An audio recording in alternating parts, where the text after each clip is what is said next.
Have you ever believed a lie so powerful that it changed the course of your entire life?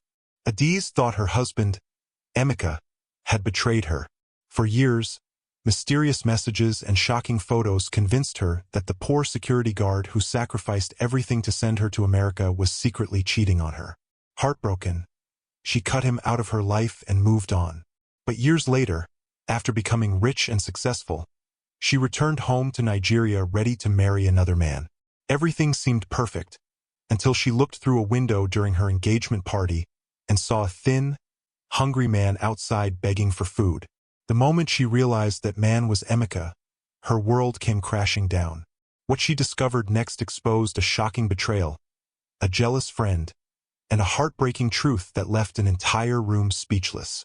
Stay until the end because this emotional story of love, sacrifice, betrayal, and second chances will have you reaching for the tissues. And before we begin, don't forget to like this video, subscribe to the channel, so you never miss another unforgettable story. The city of Lagos never truly slept. Even before sunrise, buses filled the roads, traders arranged their goods, and workers hurried through crowded streets hoping to earn enough money to survive another day. Among them was a man named Emeka Okafor. At 32 years old, Emeka worked as a security guard at a large office complex on Victoria Island. His job was simple but exhausting. He spent long hours standing at gates, checking visitors, patrolling dark hallways, and protecting properties that belonged to people far richer than he could ever imagine becoming. Every morning, after working through the night, he would watch expensive cars drive through the gates. Wealthy executives stepped out wearing expensive suits and carrying designer briefcases. Sometimes Emeka wondered what it would feel like to live like them, to never worry about rent, to never worry about food, to never have to choose between buying medicine and paying electricity bills. But whenever such thoughts entered his mind, he quickly pushed them away. Because unlike many people around him, Emeka believed in gratitude. He might be poor, he might be tired, but he had something precious. He had Adiz, his wife, the woman who made every hardship worth enduring. That evening, after completing another 12-hour shift, Emeka boarded a crowded bus and headed home. The bus was packed. People stood shoulder to shoulder. Sweat filled the air. Traffic crawled slowly through the city. By the time he reached their neighborhood, darkness had already settled. The area was one of the poorer parts of the city. Small houses sat close together. The roads were rough and uneven. Streetlights barely worked. Children played football with homemade balls while women cooked outside their homes. Emeka walked down a narrow pathway until he reached a small one-room apartment. The building looked worn and tired. The roof leaked whenever it rained. The walls were cracked. The windows barely closed properly. Yet whenever Emeka reached that door, his heart felt light, because home was waiting inside. As he opened the door, the smell of stew filled the room. Adiz looked up from a small cooking pot and smiled. Immediately, the exhaustion disappeared from his face.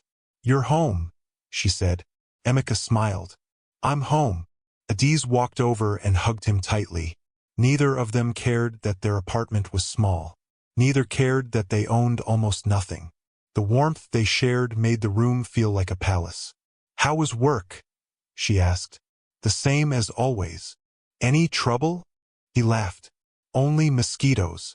Adiz giggled. "Then you survived another battle." Emeka dropped into a plastic chair. "You should see the size of those mosquitoes. One nearly carried me away." Adiz laughed harder. Moments like these were their favorite. Life was difficult, but they always found reasons to smile. After dinner, they sat together outside their apartment. The evening breeze felt refreshing after the heat of the day. For a while, neither spoke. They simply enjoyed each other's company. Then Adiz sighed softly. Emeka noticed immediately. "What is it?" "Nothing. You only make that face when something is bothering you." She looked away. "It's silly. Tell me anyway." Adiz hesitated. Then she spoke. "Do you ever think about what our lives could have been?" Emeka frowned slightly. "What do you mean?" She stared at the dark sky. "When I was younger, I had so many dreams." Emeka listened quietly. I wanted to go to university. Her voice softened. I wanted a career. I wanted to help people. I wanted to travel. Tears began gathering in her eyes. But then life happened. Emeka reached for her hand. Adiz. She shook her head. I know we don't have much money. I know you're doing everything you can. I'm grateful. Very grateful. But sometimes I wonder if my dreams are already over. Those words broke Emeka's heart, because he knew how intelligent she was. He knew how hard she had worked growing up. He knew how many opportunities poverty had stolen from her. Adiz had always been one of the brightest students in her secondary school. Teachers often praised her. Some even predicted she would become a successful professional one day. But after her parents died, everything changed. There was no money for university, no sponsors, no support, just survival. And survival had pushed her dreams aside. Emeka squeezed her hand. Your dreams are not over. She smiled sadly. Maybe not completely. No, he said firmly. Definitely not. She looked at him. How can you be so sure? Because I know you. Adiz laughed softly. Knowing me doesn't create money. No. Then what does? Emeka thought for a moment. Persistence. She raised an eyebrow. Persistence. Yes. You've survived everything life has thrown at you. You survived losing your parents. You survived poverty. You survived disappointment. If anyone can achieve their dreams, it's you. Adiz smiled. His faith in her never failed to amaze her. Even when she doubted herself, Emeka never did. That night they went to bed feeling hopeful. Neither knew that their lives were about to change forever. 3 weeks later, Adiz was helping a customer at a small cyber cafe where she worked when she noticed a poster on the wall. The poster advertised an international scholarship program. A university in America was offering scholarships to students from developing countries. Her heart skipped a beat. America. The opportunity sounded impossible. Yet she couldn't stop staring at the poster.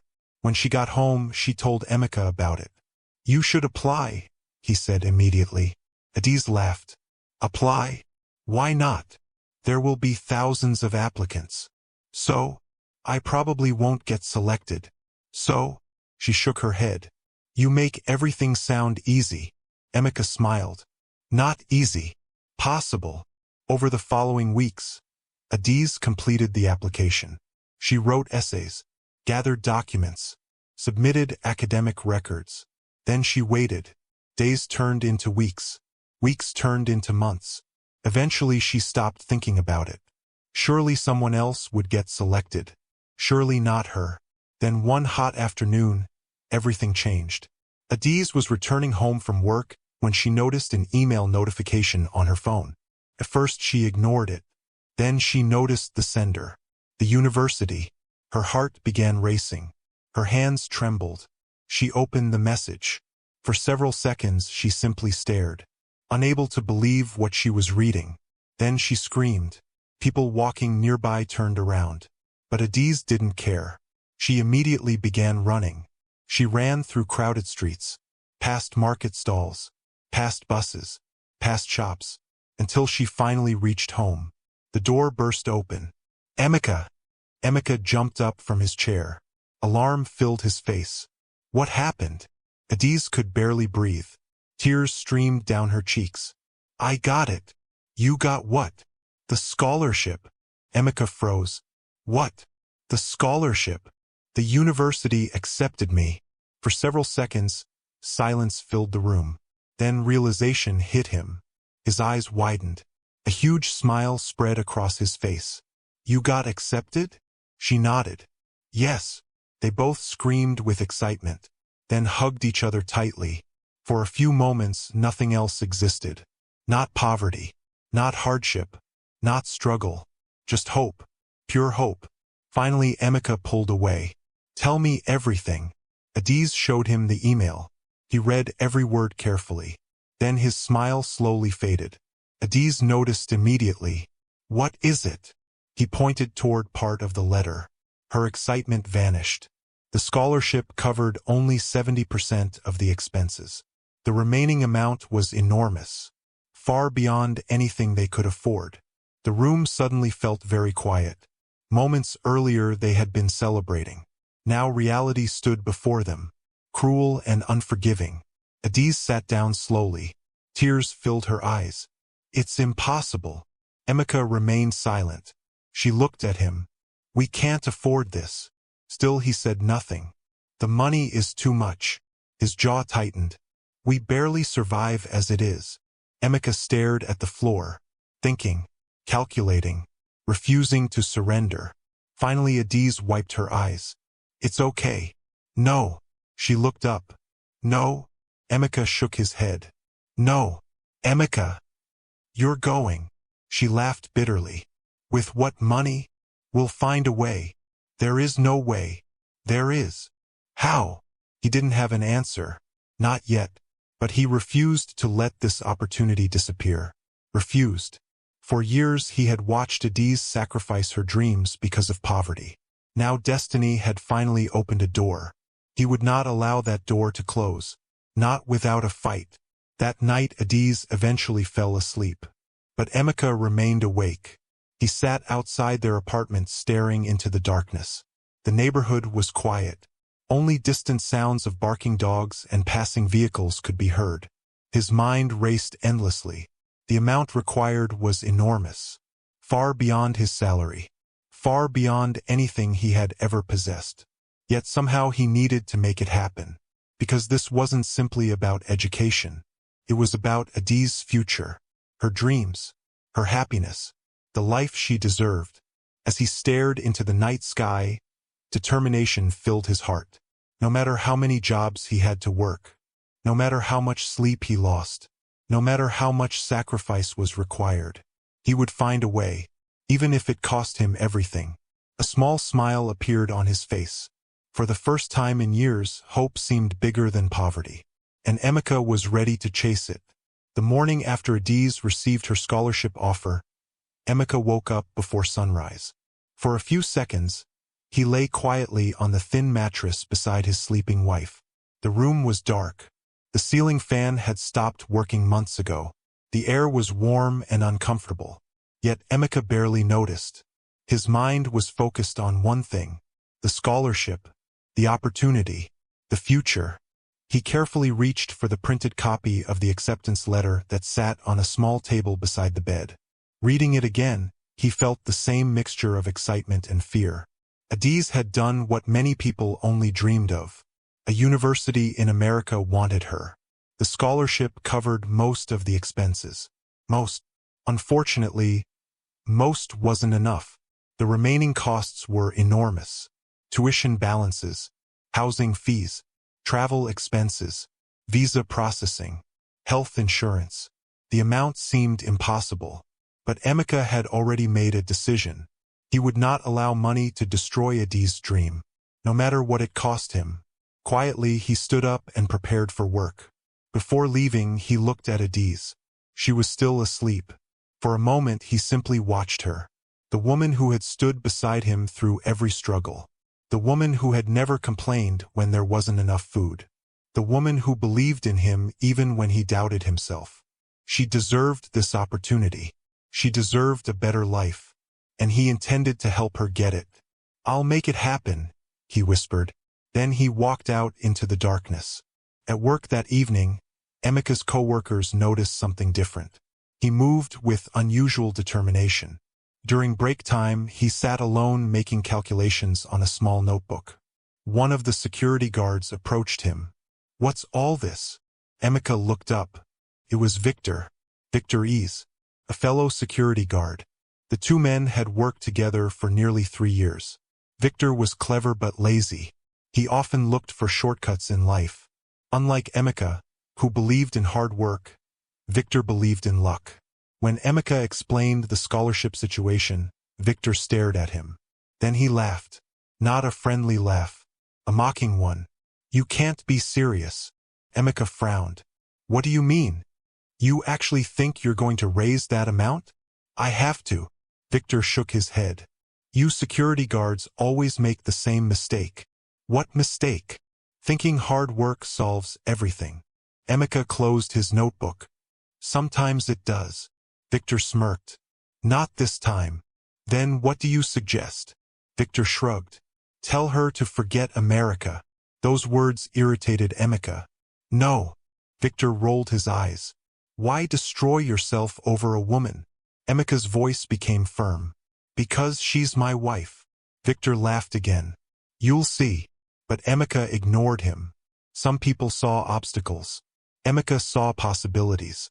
That week, Emeka began searching for extra work. His security job alone would never be enough. He needed additional income. Fast. The first opportunity came through a cleaning company. After completing his night security shift, he spent 4 hours cleaning office buildings.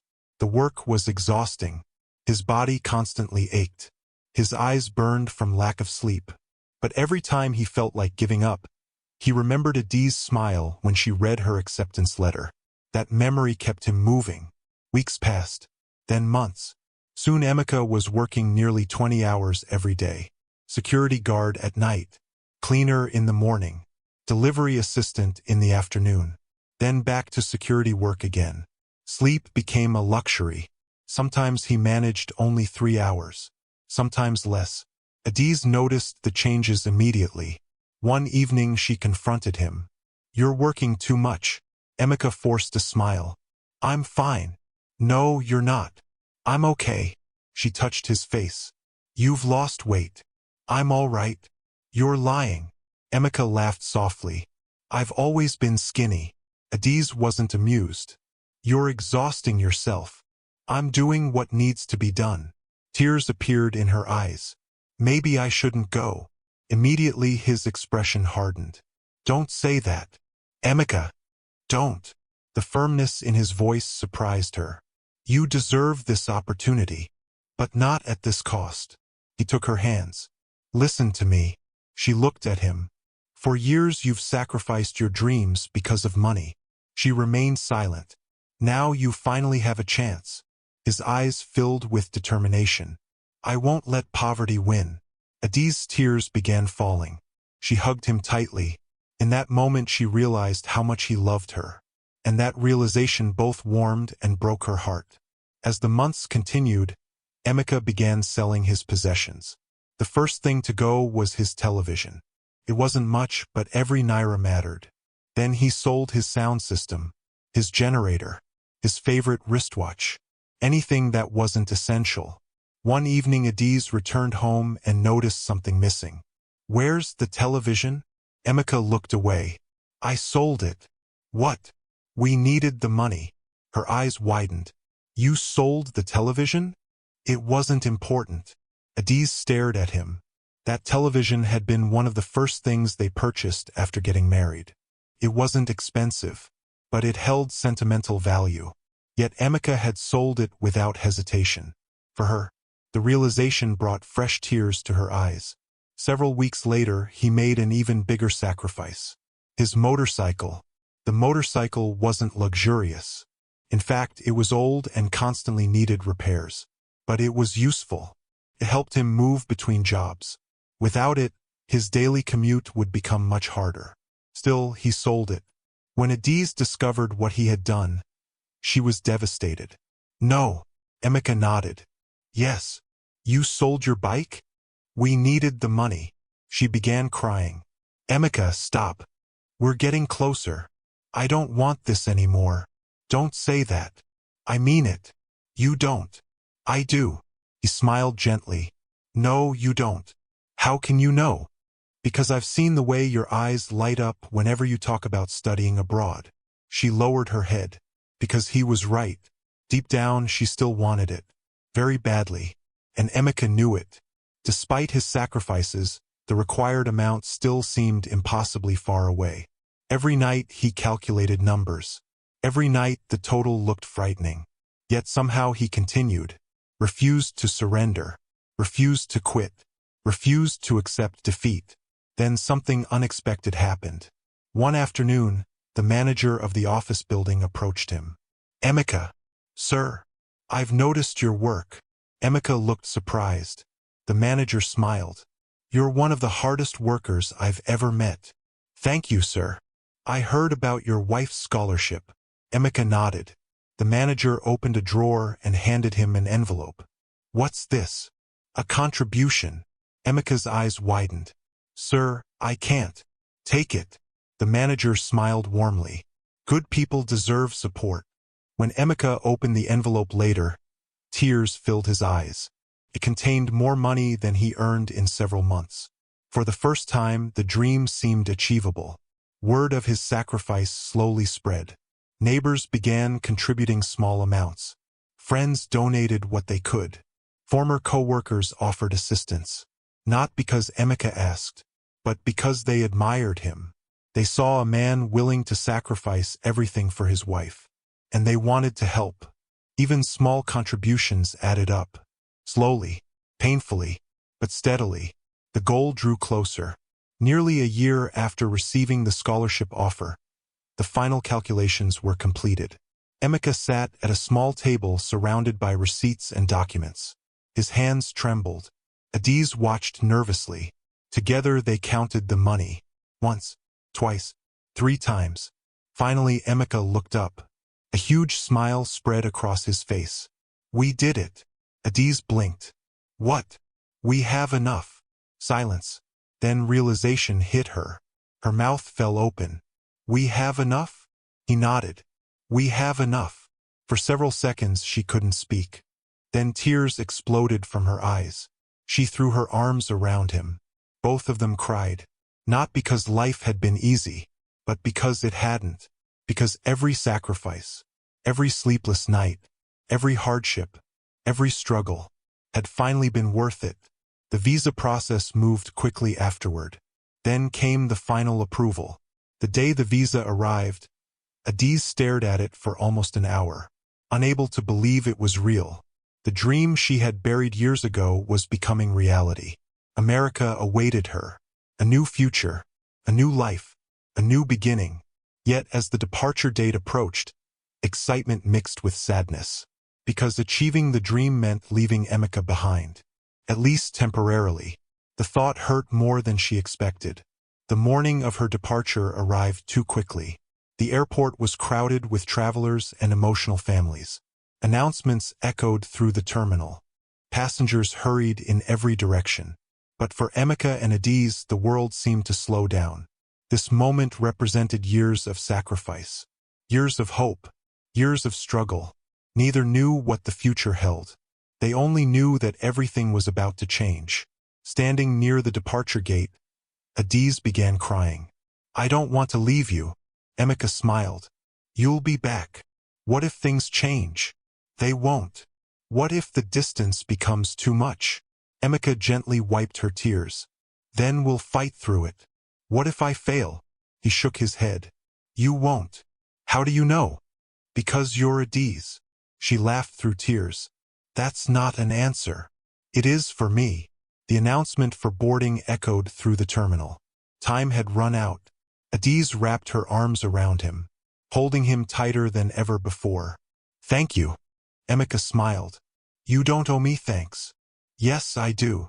No. She looked into his eyes. What do you want from me then? He gently kissed her forehead. Just promise me one thing. What? Succeed. Fresh tears rolled down her cheeks. I promise. Then she picked up her luggage.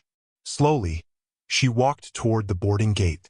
Halfway there, she turned around. Emeka was still standing exactly where she left him, smiling, encouraging her, believing in her, even after sacrificing nearly everything he owned. As she disappeared through the gate, Emeka felt both pride and pain. The woman he loved was flying toward her future, and he had helped make it possible. Standing alone in the airport, he whispered a silent prayer. Take care of her. Then he turned and began walking toward the exit. His pockets were nearly empty. His body was exhausted. His possessions were gone. But his heart was full. Because sometimes the greatest act of love is sacrifice. And Emeka had just given everything he had. The airplane touched down in America just after sunrise. As Adiz looked through the small window, her heart raced with a mixture of excitement and fear. For years, America had existed only in movies, books, and dreams. Now it was real. The tall buildings, the endless highways, the unfamiliar accents, the cold weather. Everything felt different. Everything felt overwhelming. As passengers stood and collected their luggage, Adiz remained seated for a moment. She closed her eyes. Images of Nigeria filled her mind. Their small apartment, the crowded streets, the smell of food vendors, and most importantly, Emeka. She remembered his face at the airport, the way he smiled despite the sadness in his eyes, the way he encouraged her even though letting her go had broken his heart. A tear slipped down her cheek. "I won't disappoint you," she whispered. Then she stood and stepped into the next chapter of her life. The first few weeks were far more difficult than Adiz expected. Everything felt unfamiliar. The university campus was enormous. Students came from different countries and cultures. Many spoke quickly, using expressions she didn't understand. At first, she struggled to fit in. Simple tasks became complicated. Opening a bank account, finding transportation, buying groceries, understanding classroom expectations. Even the weather felt like an enemy. The cold wind seemed determined to freeze her every morning. Some nights she sat alone in her small student apartment and cried. The loneliness was unbearable. Back home, she had always had Emeka. Now she was thousands of miles away from the only person who truly understood her. One evening, after an especially difficult day, she called him. The moment his face appeared on the screen, tears filled her eyes. Emeka immediately noticed. "What's wrong?" Adiz wiped her face. "Everything." He smiled softly. "That's not very specific. I miss home." "I know. I miss you." His smile faded. "I miss you too." She sat quietly for a moment. "Maybe I made a mistake." "No. What if I'm not good enough for this place?" "You are." "What if I fail?" Emeka shook his head. "You won't. You always say that." "Because it's true." She laughed weakly. "You're biased." "Of course I'm biased." "Why?" "Because you're my wife." For the first time that day, Adiz smiled.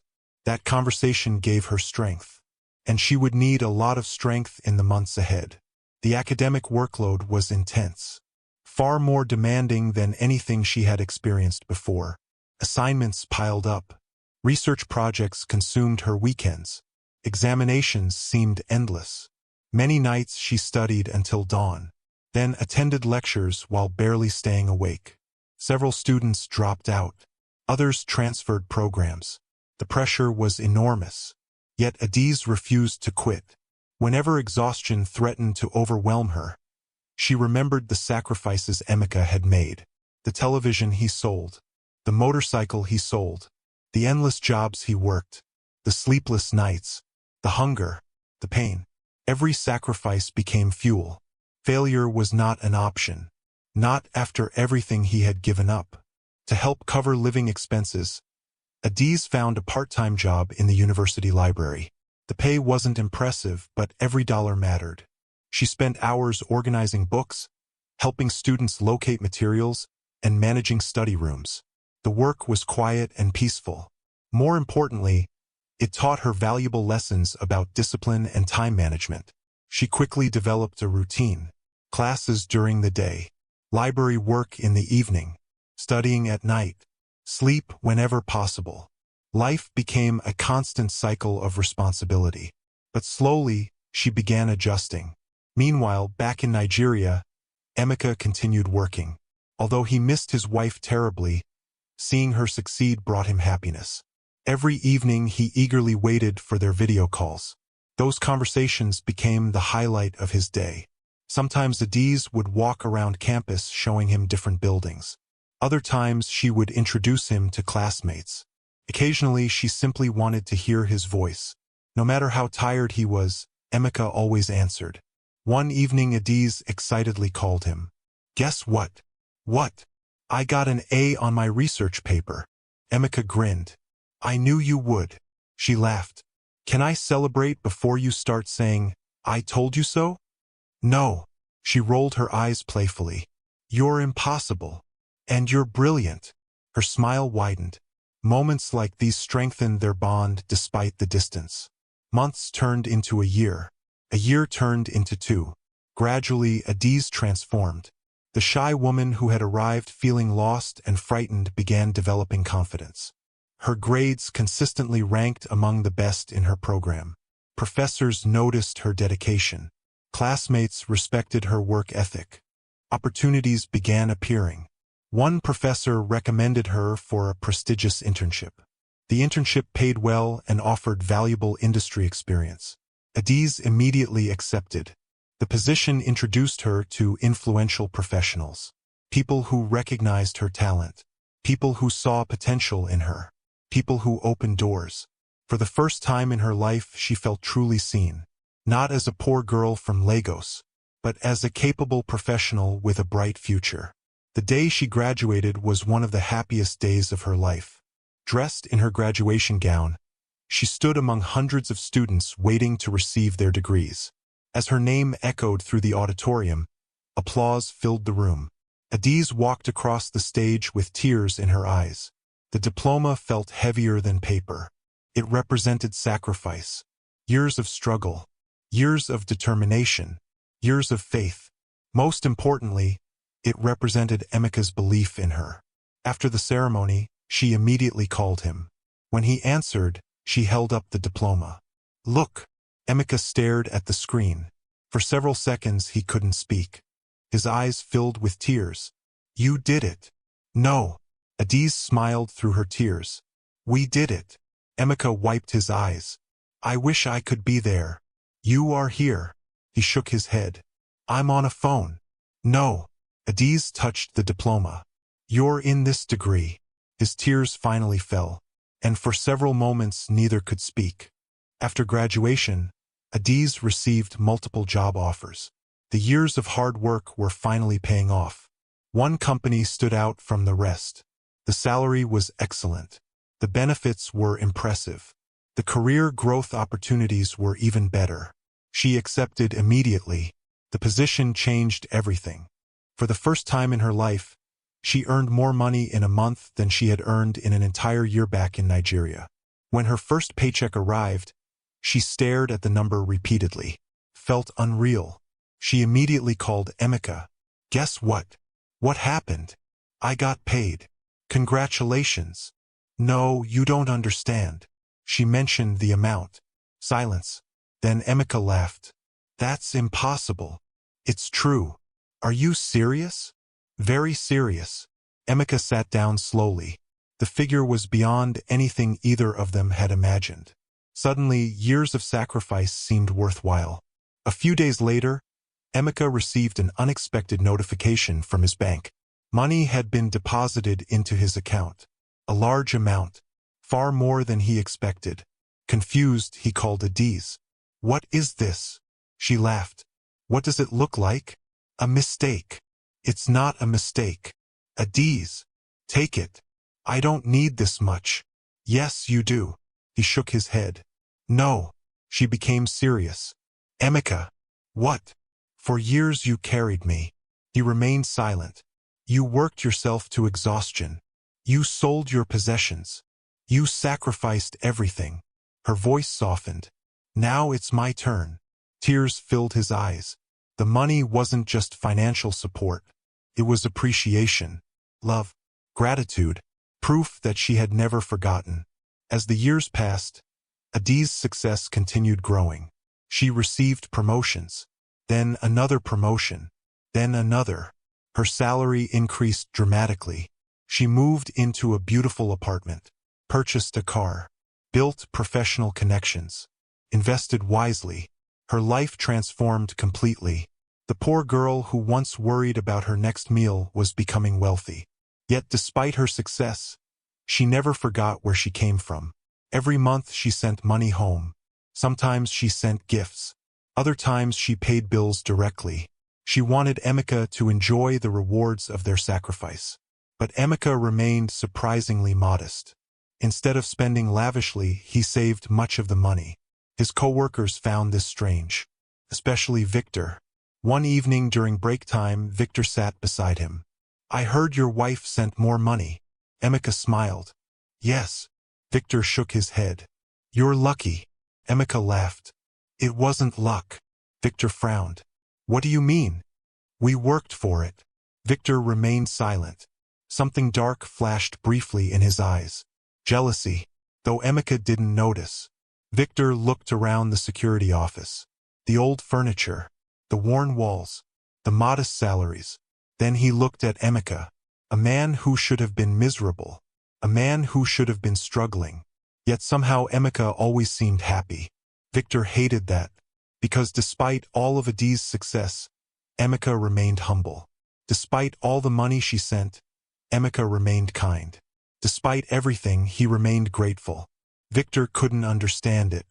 And deep inside, resentment began growing. One afternoon, Adiz surprised Emeka with another gift. A brand new smartphone. Far more advanced than the old device he used. When he opened the package, he laughed. This phone probably costs more than my salary. Adiz smiled from the screen. Then take good care of it. It's too expensive. You deserve it.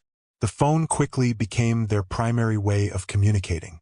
Video calls, messages, photos, memories, everything passed through that device. Neither of them realized how important it would become, or how dangerous it would eventually be.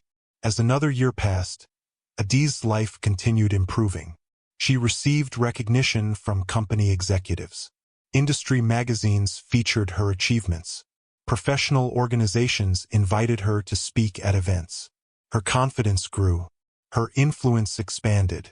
Her future looked brighter than ever. One evening she stood by her apartment window overlooking the city skyline. The lights stretched endlessly into the distance, a symbol of everything she had achieved. She called Emeka. When he answered, she smiled. One day we'll enjoy this together. Emeka laughed. You've been saying that for years. And I'll keep saying it. Why? Because it's true. He smiled. I believe you. Neither of them knew that dark clouds were already gathering. Neither knew that someone was watching from afar. Someone who envied their happiness. Someone who resented their success. Someone willing to destroy everything they had built. And that person's name was Victor. Jealousy is a dangerous thing. It often begins as a small feeling, passing thought, a moment of envy. But when it is fed long enough, it can grow into something dark and destructive. For Victor Ease, jealousy had become an obsession. Every day he watched Emeka. Every day he listened to him speak about Adiz. Every day he saw the happiness on his face whenever her name was mentioned. And with every passing day, Victor's resentment grew. It wasn't just that Adiz had become successful. It wasn't just that she was making good money in America. It was the fact that Emeka had somehow earned such loyalty and love. Victor didn't understand it. He couldn't understand it. In his mind, life wasn't supposed to work that way. People were supposed to look out for themselves. People were supposed to chase money. People were supposed to abandon those who could no longer benefit them. Yet Adiz hadn't forgotten Emeka. In fact, the more successful she became, the more grateful she seemed. That reality irritated Victor more than he cared to admit. One evening during their security shift, Victor sat beside Emeka outside the office building. The night was quiet. Only a few cars passed through the gates. Emeka was smiling at his phone. Victor already knew why. Adiz, again. You're smiling like a fool, Victor said. Emeka laughed. Adiz got another promotion. Victor forced a smile. That's good. It really is. What position now? Emeka proudly explained. Victor nodded as if he cared. Inside, however, anger boiled. Another promotion. Another success. Another reason for Emeka to be happy. Victor glanced at the expensive smartphone in Emeka's hands. The one Adiz had bought for him. The one he proudly carried everywhere. The one that connected them every day. A thought entered Victor's mind. At first it seemed ridiculous. But the longer he thought about it, the more tempting it became. That phone was the bridge between Emeka and Adiz. What would happen if the bridge disappeared? Victor pushed the thought away. But it kept returning. Again and again. Like a poisonous whisper. A few days later, Victor visited a bar after work. Several security guards sat drinking and complaining about life. Victor joined them. After a few bottles, the conversation turned toward relationships. One man complained about his girlfriend. Another complained about his wife. Victor listened quietly. Then someone mentioned Emeka. That guy is lucky. The others nodded. Very lucky. His wife became rich. She's still faithful. She's still sending money. That's rare. The comments only deepened Victor's bitterness. Lucky. Everyone called Emeka lucky. Nobody talked about the sacrifices he had made. Nobody talked about the years of suffering. Nobody talked about the endless work. They only saw the result. And Victor hated it. As the night continued, his jealousy slowly transformed into something worse. Resentment, then anger, then desire. Not desire for Adiz. Desire for Emeka's life. He wanted what Emeka had. The loyalty, the respect, the admiration, and the money. By the time Victor left the bar, a dangerous idea had taken root. Several days later, Emeka arrived at work carrying a small package. Victor watched curiously. What is that? Emeka smiled. A gift. From Adiz. Of course. Victor rolled his eyes. What now? Emeka opened the package. Inside was a brand new wristwatch. Expensive. Elegant. Far beyond what either security guard could normally afford. Victor stared at it. His stomach tightened. Nice watch. Emeka grinned. She said I deserve it. Victor forced another smile. But inside he was furious. Every week seemed to bring another reminder of Emeka's happiness. Another reminder of his own failures. That night, Victor made a decision. Terrible decision. But one he convinced himself was justified. If life wouldn't give him opportunities, he would create them. No matter who got hurt. The chance arrived sooner than expected. A week later, the office building hosted an important business event.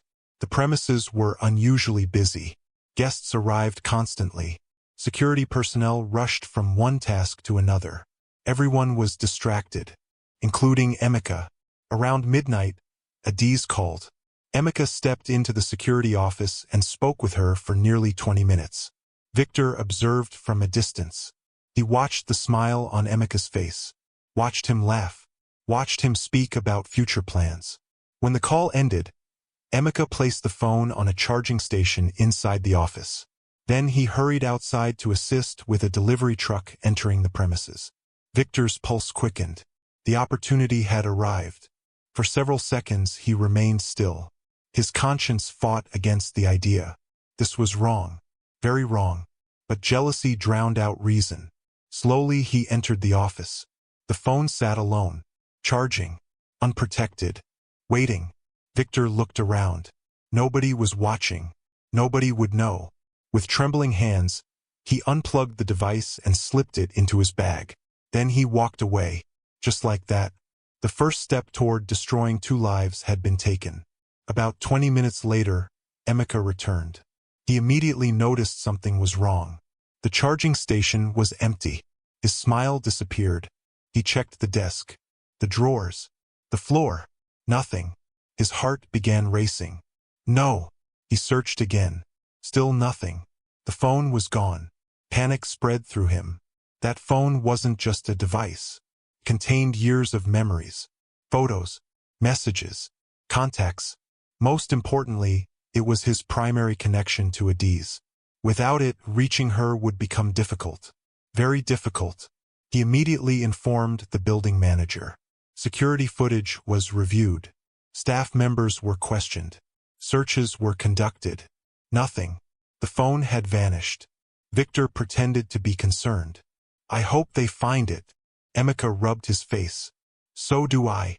Victor nodded sympathetically. Meanwhile, the stolen phone sat hidden in his apartment, waiting.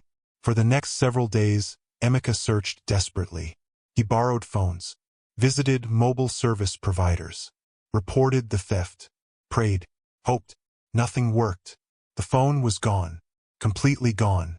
What made the situation worse was that he couldn't remember Adiz's new American number. The contact had been saved in the phone. Most of their communication happened through messaging applications. Without access to the device, Reaching her became nearly impossible. He sent emails whenever possible. But Adiz was often busy, and email was far slower than their usual conversations. The distance between them suddenly felt larger. Meanwhile, Victor carefully examined the stolen phone. At first he struggled to unlock it, but eventually he succeeded. What he found shocked him. Thousands of messages, photos, videos, voice notes, years of love and trust. Victor scrolled through them late into the night. The more he read, the more he realized something. Their marriage was genuine. Adiz truly loved Emeka, and Emeka truly loved her. That realization should have stopped him. Instead, it made him even more determined, because now he understood exactly what he wanted to destroy. Eventually, Victor found Adiz's contact information. He stared at it for a long time. One message. That was all it would take. One lie. One seed of doubt. His finger hovered over the screen. Then he began typing. Adiz, I don't know how to tell you this, but I think you deserve the truth. He paused, then continued. Emeka has been seeing another woman. Victor read the message twice, then pressed send. His heart pounded. A strange mixture of excitement and fear surged through him. For several minutes, nothing happened. Then a response appeared. What are you talking about? Victor smiled. The trap had been set. Adiz sat in her apartment staring at the message. Confusion filled her mind. Another woman? Emeka? Impossible. Absolutely impossible. She immediately dismissed it. Someone was playing a prank. Someone was lying. There was no way Emeka would betray her. No way. She deleted the conversation and continued her evening. But Victor wasn't discouraged. He expected resistance. Trust wasn't destroyed in a single day. It required patience, persistence, manipulation, and Victor possessed all three. Over the following weeks, he sent additional messages. Always anonymous, always carefully crafted.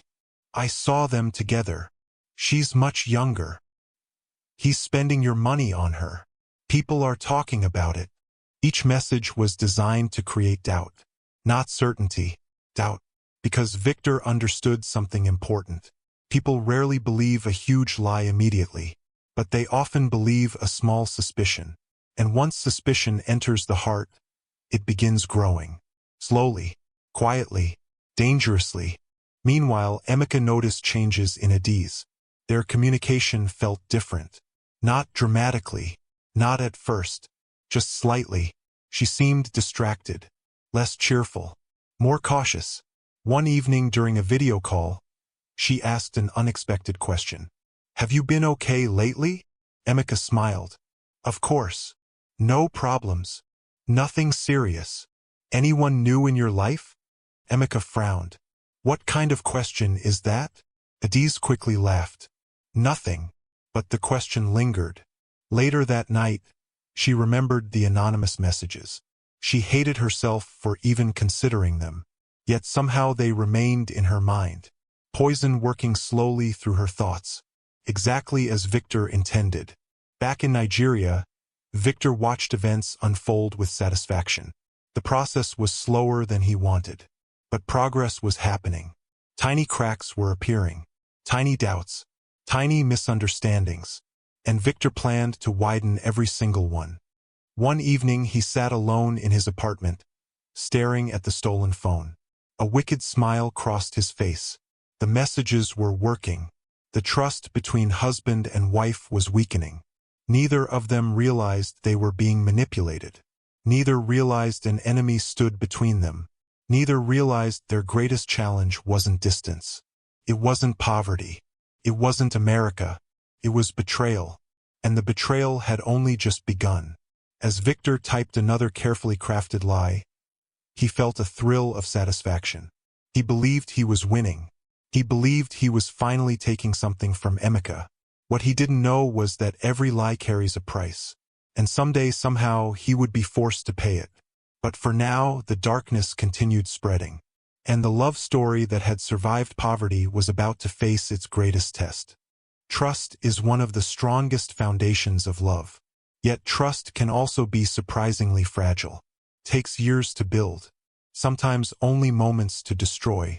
For Adiz and Emeka, trust had survived poverty, distance, hardship, and sacrifice. But now an invisible enemy was attacking it from the shadows, and neither of them fully understood what was happening. The anonymous messages continued arriving. At first, Adiz ignored them. She told herself they were lies, cruel lies created by a stranger. Nothing more. After all, this was Emeka, the man who had sacrificed everything for her, the man who had worked multiple jobs, the man who had sold nearly everything he owned so she could pursue her dream. How could such a man suddenly betray her? It made no sense. Yet the messages kept coming. Every few days another one would appear, always from different accounts, always containing new accusations. Your husband spent the money you sent him on a woman named Sandra. I saw them together yesterday. They looked very comfortable. Everyone knows about them. At first Adiz laughed at the messages. Then she became irritated. Eventually she became uncomfortable. Not because she believed them, but because they refused to stop. One evening after work, Adiz sat in her apartment staring at her phone. Outside her window, snow gently covered the streets. Inside, however, her thoughts felt anything but peaceful. A new message had arrived. This one included photographs. Blurry photographs. Poor quality images. But still photographs.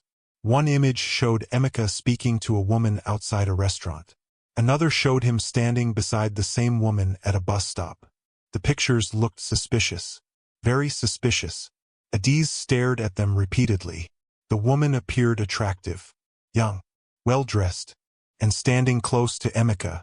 A knot formed in her stomach. Immediately she called him. When Emeka answered, he smiled. But Adiz didn't smile back. Who's Sandra? His smile disappeared. Who? Sandra. Emeka frowned. I don't know any Sandra.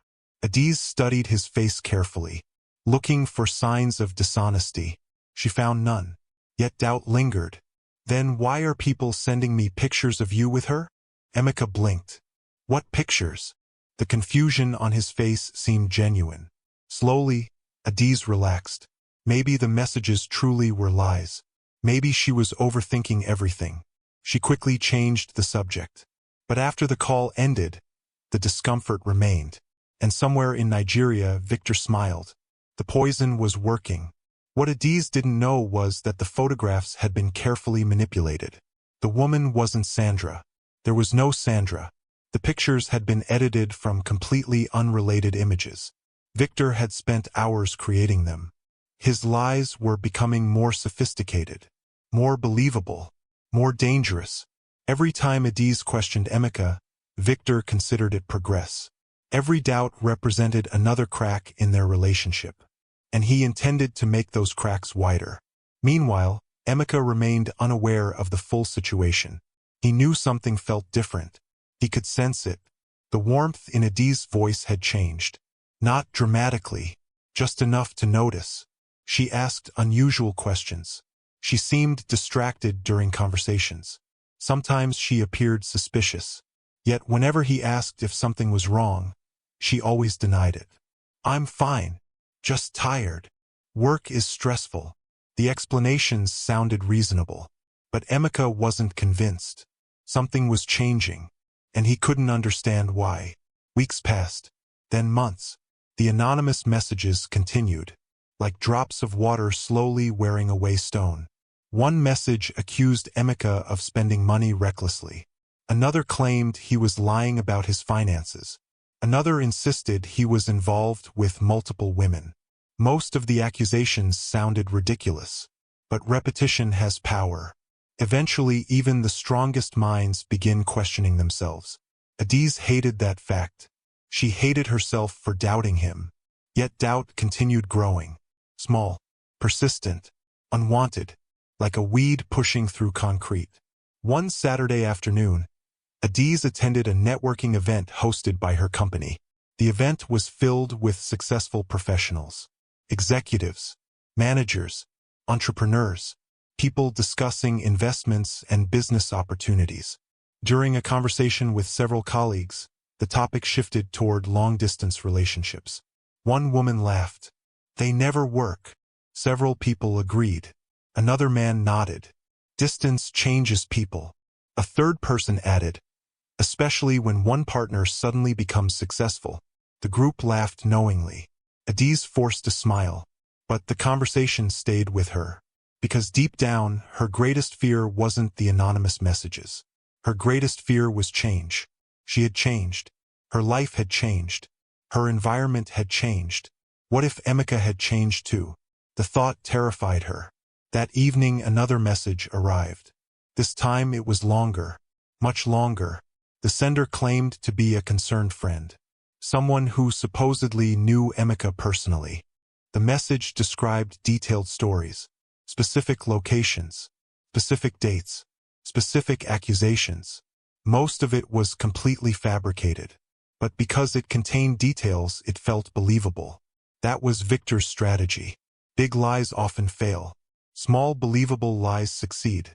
Adiz read the message 3 times. Then 4. Then 5.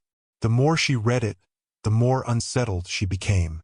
Several thousand miles away, Emeka sat in his apartment smiling as he prepared a surprise. For months he had been secretly saving much of the money Adiz sent him. Instead of spending it, he invested carefully. He had a dream. When Adiz finally returned home, he wanted to welcome her into a better life. A better house. A better future. A better beginning. He imagined the look on her face when she discovered everything. The thought made him happy.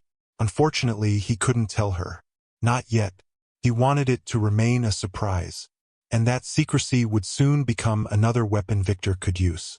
One evening Adiz noticed something strange. The amount of money she sent each month continued increasing.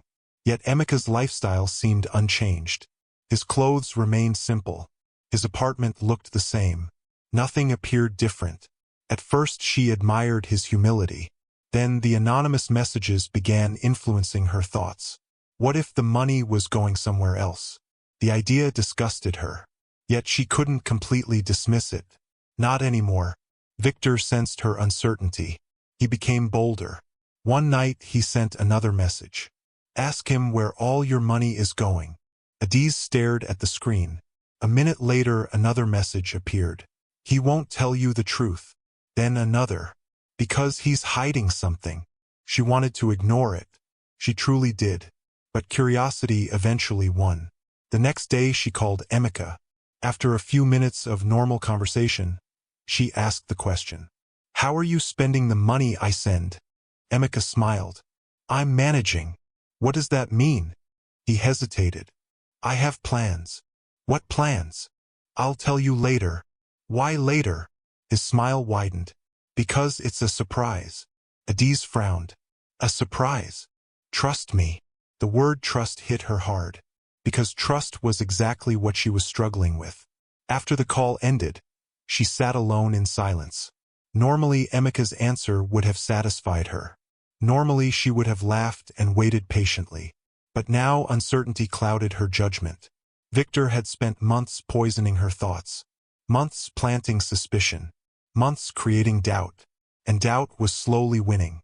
At the same time, another problem emerged. The stolen phone remained Victor's most powerful weapon. Whenever Adiz sent messages through certain applications connected to the device, Victor could intercept them. Sometimes he replied while pretending to be Emeka. Sometimes he deleted messages entirely. Sometimes he altered conversations. The manipulation became increasingly sophisticated. Small changes, subtle changes, enough to create misunderstandings. Not enough to raise immediate alarm. When Adiz sent affectionate messages, some never reached Emeka. When Emeka sent loving responses, some never reached Adiz. Slowly, communication deteriorated. Neither understood why. Neither realized someone stood between them. Months turned into another year. The distance between husband and wife grew. Not physically, emotionally. Their conversations became shorter. Less frequent, more awkward. The effortless connection they once shared began fading. Every call felt slightly strained. Every message felt slightly colder. Both noticed it. Neither understood it. and both suffered because of it. One night, after ending a particularly uncomfortable conversation, Adiz sat alone in her apartment and cried. She hated what was happening, hated the suspicion, hated the confusion, hated the uncertainty. Most of all, she hated the possibility that the anonymous messages might be true. The thought broke her heart, because she still loved Emeka, deeply, completely. The idea of losing him felt unbearable. Yet the idea of being deceived felt equally painful. She felt trapped between two impossible realities, and she didn't know which one to believe.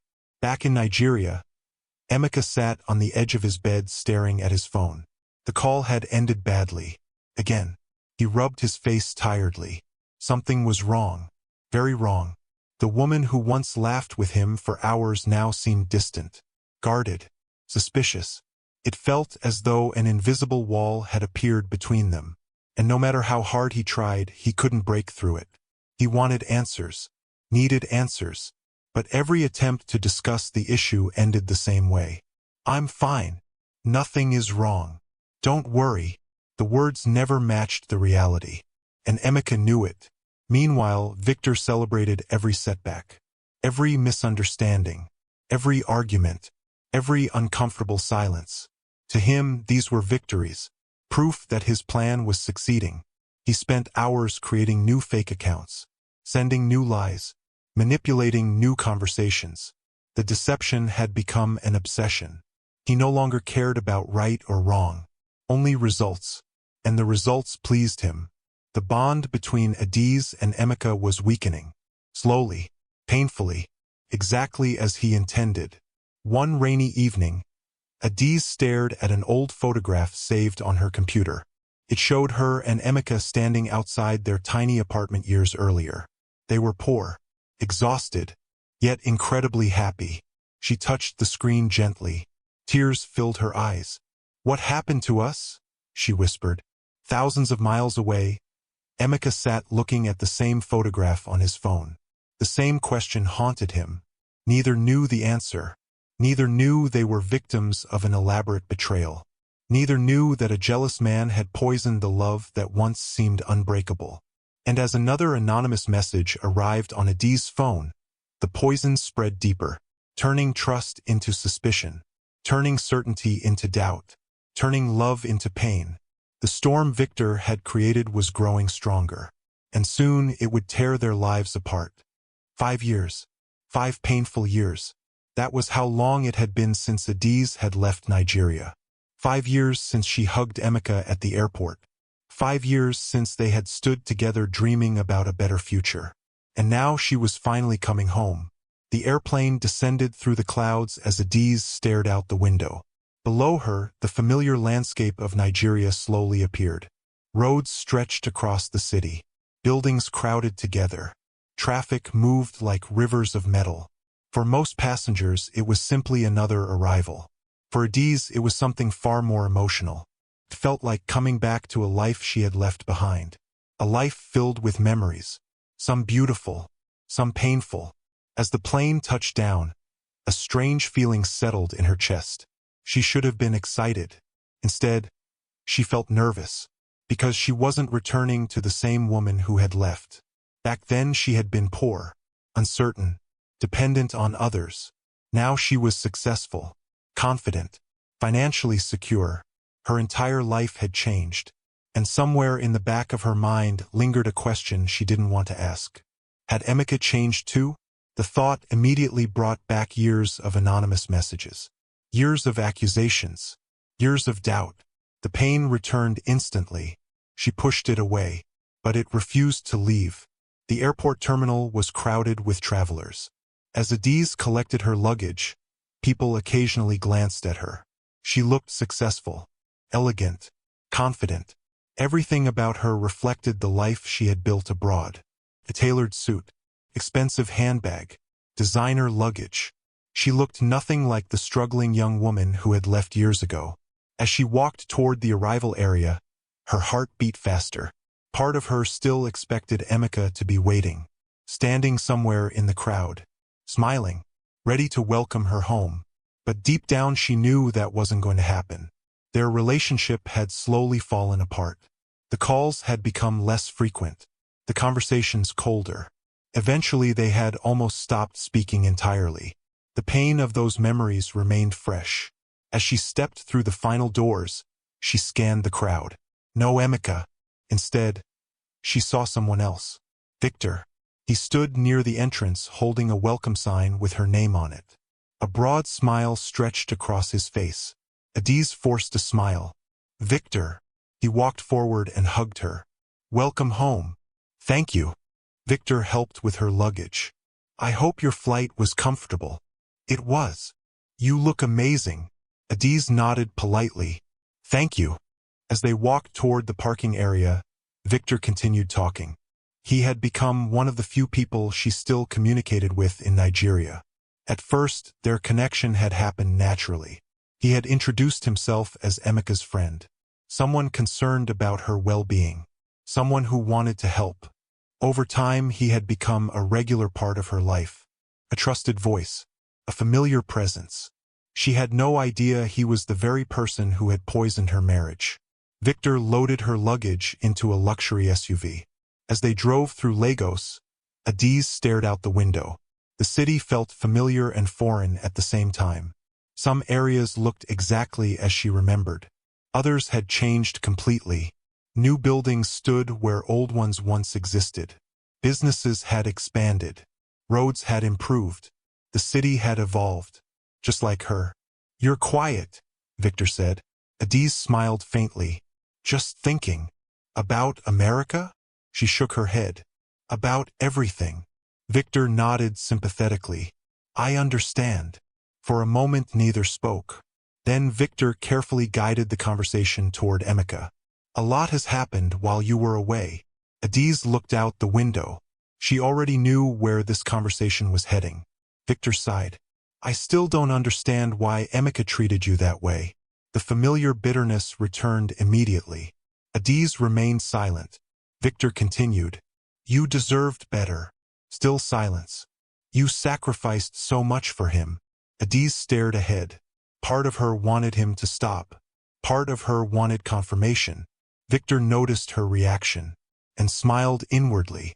Even after all these years, the wounds remained open, exactly as he wanted.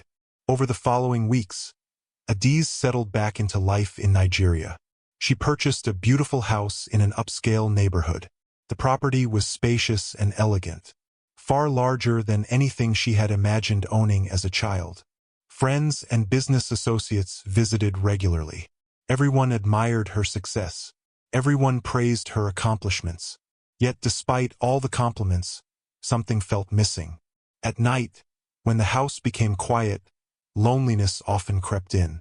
The silence reminded her of Emeka, the man who had once shared every dream, every struggle, every victory. Sometimes she found herself staring at old photographs. Photographs she couldn't bring herself to delete. Photos from happier days, before everything had fallen apart. Before distrust had entered their lives.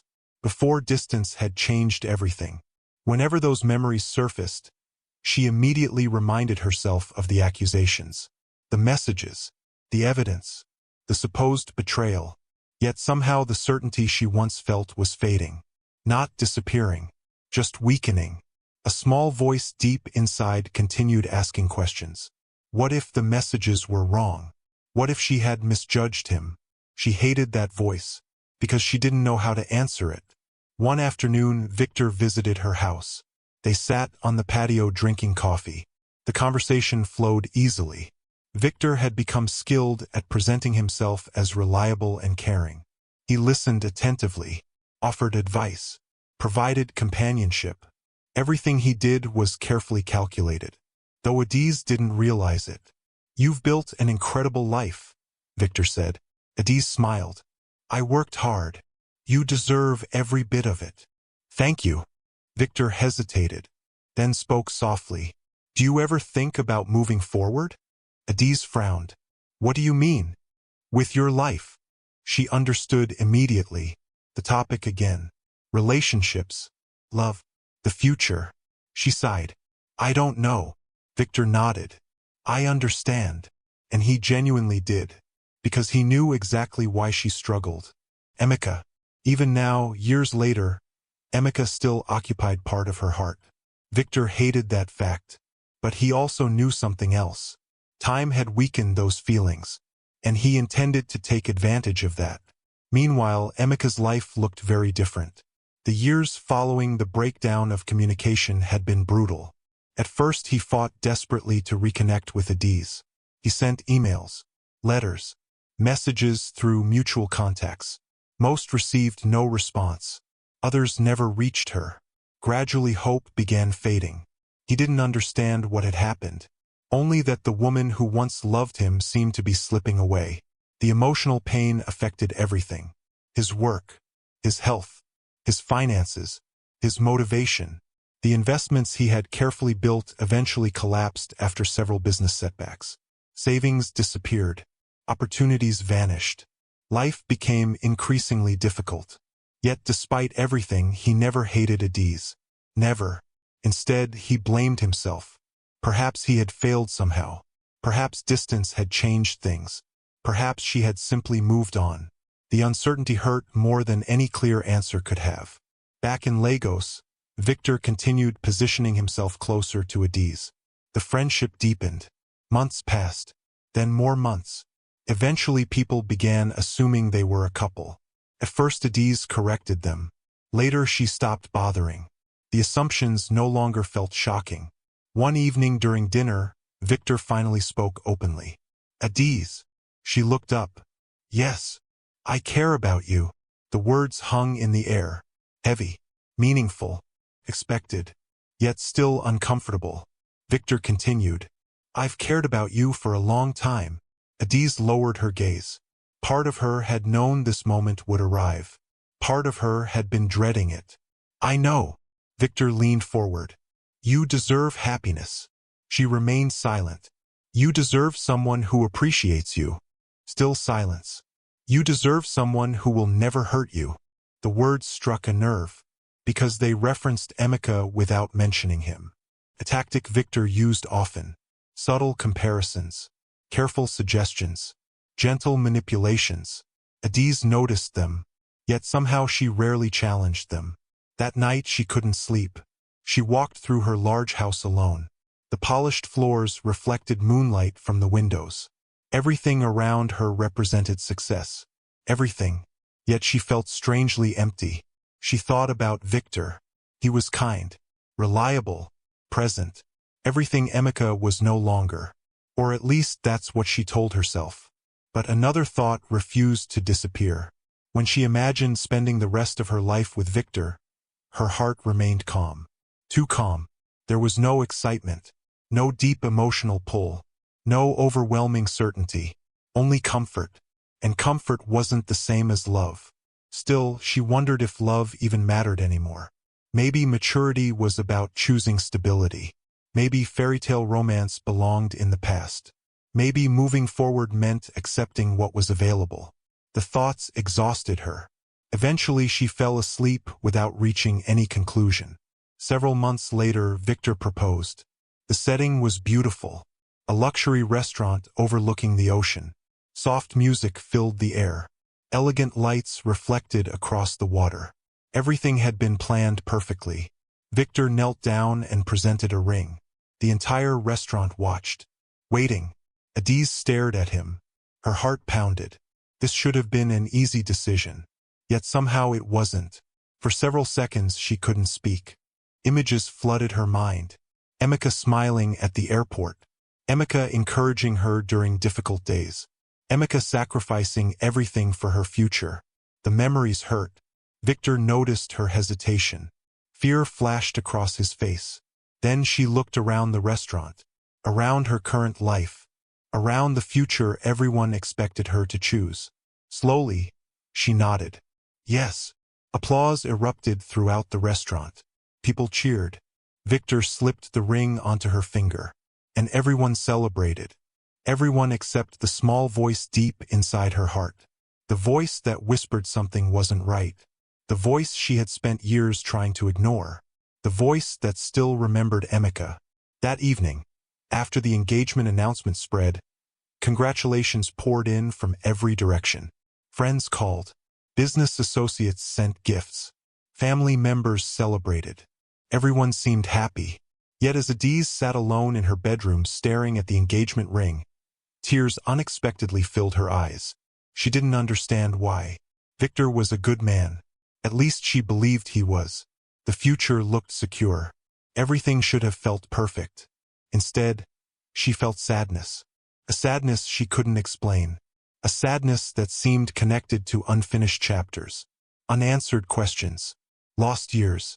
And somewhere else in Lagos, a lonely man named Emeka sat alone in a small apartment, completely unaware that the woman he still loved was now engaged to his former friend.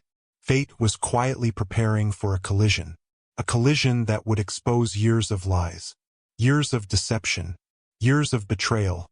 And when that moment finally arrived, nothing would ever be the same again. The engagement between Adiz and Victor was only 3 weeks away. Across Lagos, invitations had already been distributed. Luxury event planners had been hired. Decorators were working tirelessly. Caterers prepared elaborate menus. Everything pointed toward a grand celebration. To outsiders, it looked like a beautiful love story. A successful woman returning from America and finding happiness with a loyal friend. Nobody knew the truth. Nobody knew the foundation of the relationship had been built upon lies. And certainly nobody knew that the man who had sacrificed everything for Adiz was struggling just to survive.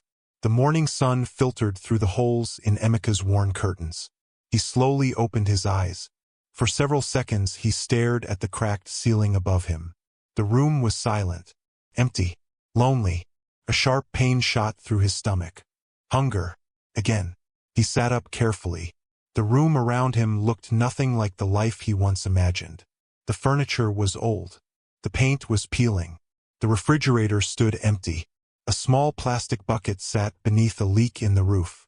Water dripped steadily into it. Drip, drip, drip. Each sound seemed to mock him. Years earlier he had dreamed of building a comfortable life for himself and Adiz. Now he was struggling to feed himself. Life had become cruel. Cruel in ways he never expected. Yet despite everything, he still refused to become bitter. He still prayed every morning. Still thanked God for another day. Still hoped things would improve. Though lately, even hope felt difficult. After washing his face, Emeka checked his wallet. He already knew what he would find. Nothing. A few coins. Not enough for breakfast. Not enough for lunch. Barely enough for transportation. He sighed heavily. The previous week had been particularly difficult. Temporary security jobs had become scarce. Many companies preferred younger workers. Others demanded qualifications he didn't possess. Every opportunity seemed to disappear before he could reach it. Still, he continued searching. Because giving up wasn't an option. It never had been. As he walked through the streets of Lagos that morning, memories followed him. Sometimes they came unexpectedly. A familiar restaurant, a familiar bus stop, a familiar street corner. Places he and Adiz once visited together. Places that now felt haunted. At one point he passed a small cafe. Years ago he had saved money for weeks to take Adiz there. It wasn't expensive by most standards. But to them it had felt luxurious. He remembered her smile, her laughter, the way she had teased him for acting nervous. The memory brought a sad smile to his face. Then reality returned, and the smile disappeared. Despite everything that had happened, Emeka never hated Adiz. That surprised many people. Some friends encouraged him to move on. Others criticized her. A few even insulted her openly. But Emeka always defended her. Leave her alone. She doesn't owe me anything. She deserves happiness. Those words confused people.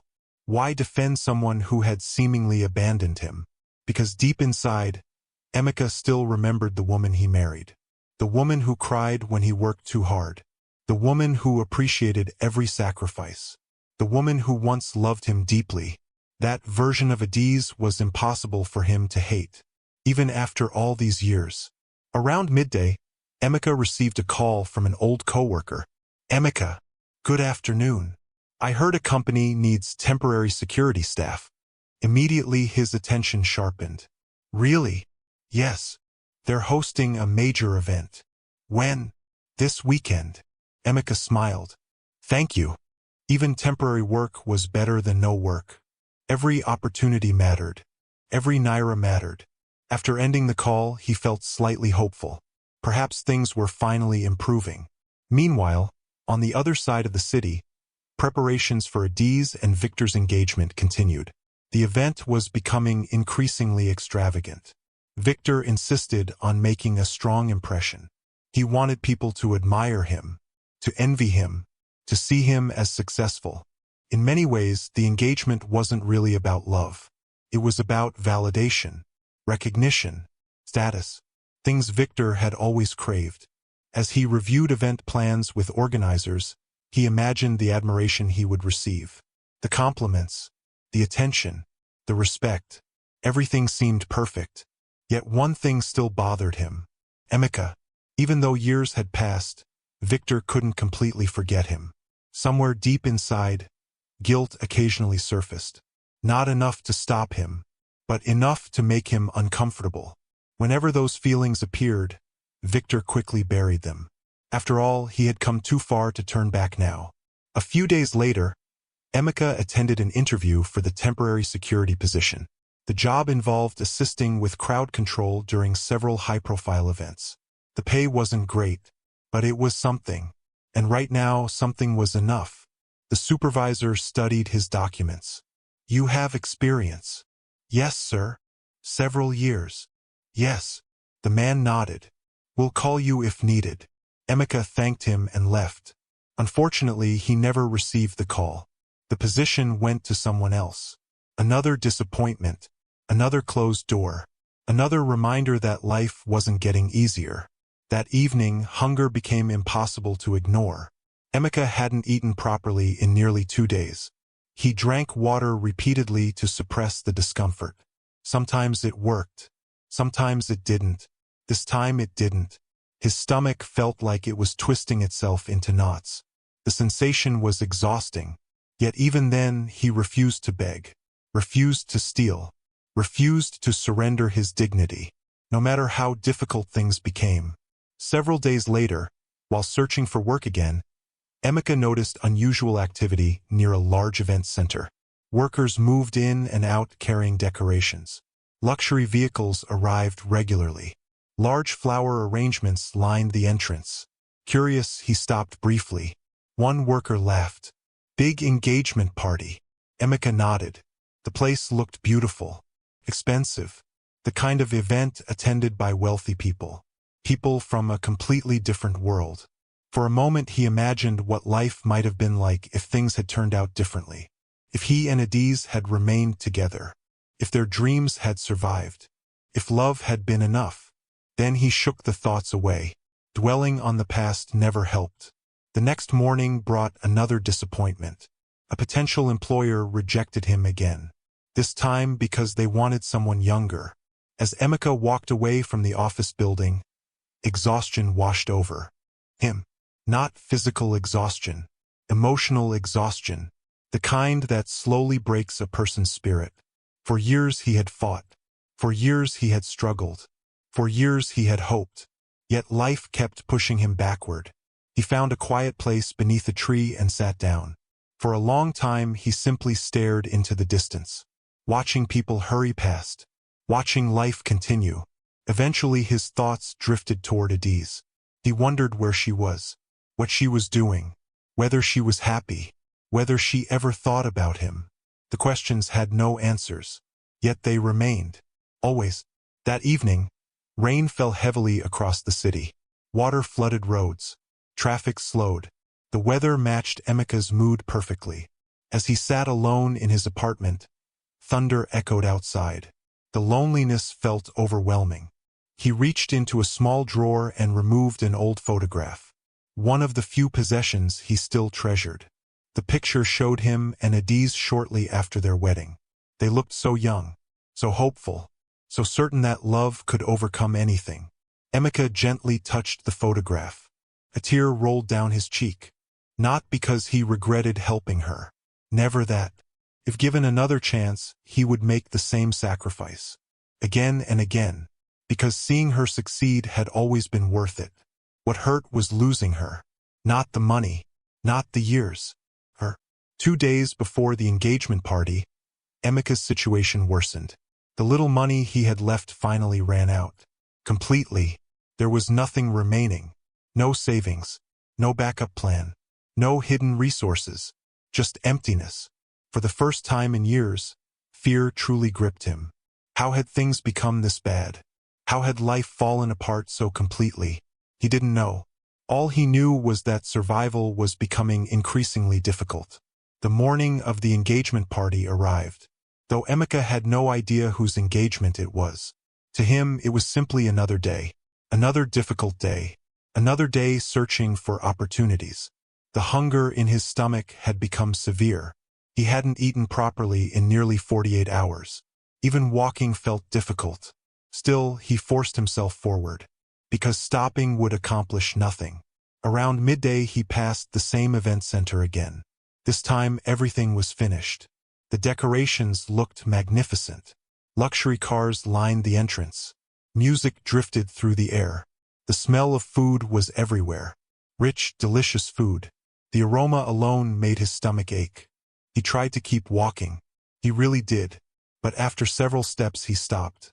His body felt weak. His head felt light. He hadn't eaten. And the smell was unbearable.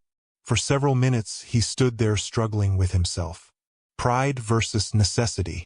Dignity versus survival. Finally necessity won. Slowly, he approached the rear entrance where catering staff moved in and out. His heart pounded. He hated this. Hated every second of it. A young caterer glanced at him. "Can I help you?" Emika lowered his eyes. The words felt painful. Almost impossible to say. Yet he forced them out. "Please." The caterer waited. Emika swallowed hard. "Do you have any leftover food?" The young man looked surprised. Emika's face burned with embarrassment. For years he had worked honestly. For years he had provided for others. And now he was asking strangers for leftovers. The realization crushed him. "I haven't eaten," he admitted quietly. The caterer's expression softened. "Wait here." Emika nodded. "Thank you." The young man disappeared inside. Emika remained standing near the back entrance, trying not to look at the guests arriving in expensive clothing, trying not to think about how different his life once seemed, trying not to think about everything he had lost. A few minutes later, music grew louder. Guests continued arriving. Excited voices filled the air. The celebration was beginning. Emika looked toward the building briefly, then quickly looked away. He had no reason to care about someone else's engagement party. No reason at all. Yet fate had brought him there for a reason, though he couldn't possibly know it. Because inside that magnificent hall stood Adiz, the woman he still loved, the woman he believed he had lost forever. And within a matter of minutes, their paths would collide for the first time in years. A collision that would change everything. A collision that would expose lies, destroy deception, and reveal a truth neither of them had imagined. For now, however, Emika simply stood outside waiting for a plate of food. Hungry, lonely, heartbroken, completely unaware that destiny was only moments away. The grand ballroom sparkled with elegance. Crystal chandeliers hung from the ceiling, casting warm golden light across the room. Fresh flowers decorated every table. Soft music floated through the air. Waiters moved gracefully among guests carrying trays of expensive drinks and appetizers. The entire venue looked like something from a luxury magazine. Every detail had been carefully planned. Every decoration had been chosen with precision. Everything reflected wealth, success, and celebration. Tonight was supposed to be one of the happiest nights of Adiz's life. At least that was what everyone believed. Guests continued arriving from across Lagos. Business executives, politicians, successful entrepreneurs, friends and family members. Many of them had heard Adiz's inspiring story. The poor young woman who had gone abroad on a scholarship and built an extraordinary career. People admired her determination, respected her achievements, celebrated her success. As she stood near the entrance greeting visitors, compliments poured in from every direction. "You look beautiful. Congratulations. You and Victor make a wonderful couple. We're so happy for you." Adiz smiled politely, thanked them, accepted their good wishes. Yet despite her elegant appearance, something felt wrong. The feeling had been following her for weeks. A quiet discomfort she couldn't explain. A sense that she was walking towards something she didn't fully understand. Every time she looked at the engagement ring on her finger, the feeling returned. She tried ignoring it, but it never completely disappeared. Across the room, Victor looked happier than ever. Dressed in an expensive suit, he moved confidently among guests, laughing, shaking hands, accepting congratulations. Tonight represented everything he had wanted. Recognition, status, admiration. People looked at him differently now, not as an ordinary security guard, not as an overlooked man struggling through life. Tonight he stood beside one of the most successful women in the room, and everyone noticed. Victor loved every second of it. The attention, the respect, the envy in people's eyes, everything. For the first time in years, he felt victorious. He believed he had finally won. Won Adiz. Won the life he wanted. Won the future he deserved. Little did he know that his victory was about to collapse. As the celebration continued, Adiz excused herself and stepped toward one of the large windows overlooking the rear section of the property. She needed a moment alone, a moment to breathe, a moment to think. The music suddenly felt too loud. The crowd suddenly felt overwhelming. As she gazed outside, she watched catering staff moving around behind the building. Workers carried trays. Vehicles arrived and departed. Everything appeared ordinary. Then her eyes settled on a man standing near the back entrance. At first she barely noticed him. Just another person waiting near the service area. Then something about him seemed familiar. Very familiar. Adiz frowned. Her heart skipped a beat. No, couldn't be. She leaned closer to the window. The man looked thinner, older, more tired. His clothes were worn. His shoulders slumped. Yet despite the years that had passed, she knew that face. She knew it instantly. Her breath caught in her throat. Emeka? The name escaped her lips as a whisper. For a moment, the entire world seemed to stop. The music faded. The conversations disappeared. The crowd vanished. Nothing existed except the man standing outside. The man she once loved. The man she had spent years trying to forget. The man she believed had betrayed her. Outside, Emeka stood quietly near the rear entrance. The caterer had finally returned with a small plate of food. Rice, chicken, a few vegetables. Nothing extravagant. Yet to Emeka it felt like a feast. His hands trembled slightly as he accepted the plate. "Thank you." The young caterer smiled. "No problem." Emeka looked down at the food. A strange mixture of gratitude and embarrassment filled his heart. He hated being in this situation, but hunger had left him little choice. Just as he prepared to take his first bite, he felt something. A strange sensation, as though someone was watching him. Slowly he looked up. His eyes moved toward the large ballroom windows, and froze. The plate nearly slipped from his hands. Standing behind the glass was Adiz. For several seconds neither moved, neither breathed, neither spoke. The years between them disappeared instantly. It didn't matter that she wore an expensive designer gown. It didn't matter that he stood outside holding a plate of food. None of it mattered. All they saw was each other. Memories flooded their minds simultaneously. The small apartment, the airport goodbye, the late-night phone calls, the sacrifices, the dreams, the heartbreak. Everything returned at once. Adiz felt her knees weaken. Tears immediately filled her eyes. "No!" The word escaped her lips. She stared at Emeka. The sight shattered her heart. He looked exhausted, broken. Nothing like the image she had carried in her mind. For years she had imagined a man enjoying another relationship. A man spending her money recklessly. A man living comfortably while betraying her trust. Instead, she saw a man who looked like he had suffered. A man carrying pain. A man who looked hungry. The realization hit her like a physical blow. Inside the ballroom, several guests noticed something was wrong. Adiz wasn't moving. She wasn't speaking. She simply stared through the window. Victor followed her gaze. The moment he saw Emeka, his blood ran cold. His face lost all color. Fear exploded inside him. No, no, no. Of all places, of all nights, of all moments. Why now? Why here? Victor immediately understood the danger. Because one conversation, one honest conversation, could destroy everything. Adiz? Victor walked toward her. She didn't respond. Adiz? Still nothing. Then tears began rolling down her cheeks. Guests exchanged confused glances. Victor's panic intensified. Before he could say another word, Adiz suddenly turned and ran. The crowd gasped. Her heels clicked rapidly across the floor. Several people called her name. She ignored them. Victor's heart pounded, because he knew exactly where she was going. Outside, Emeka stood frozen. Part of him wondered whether he was dreaming. Maybe hunger had affected his mind. Maybe exhaustion was playing tricks on him. How could Adiz be here? Of all places, of all events. It made no sense.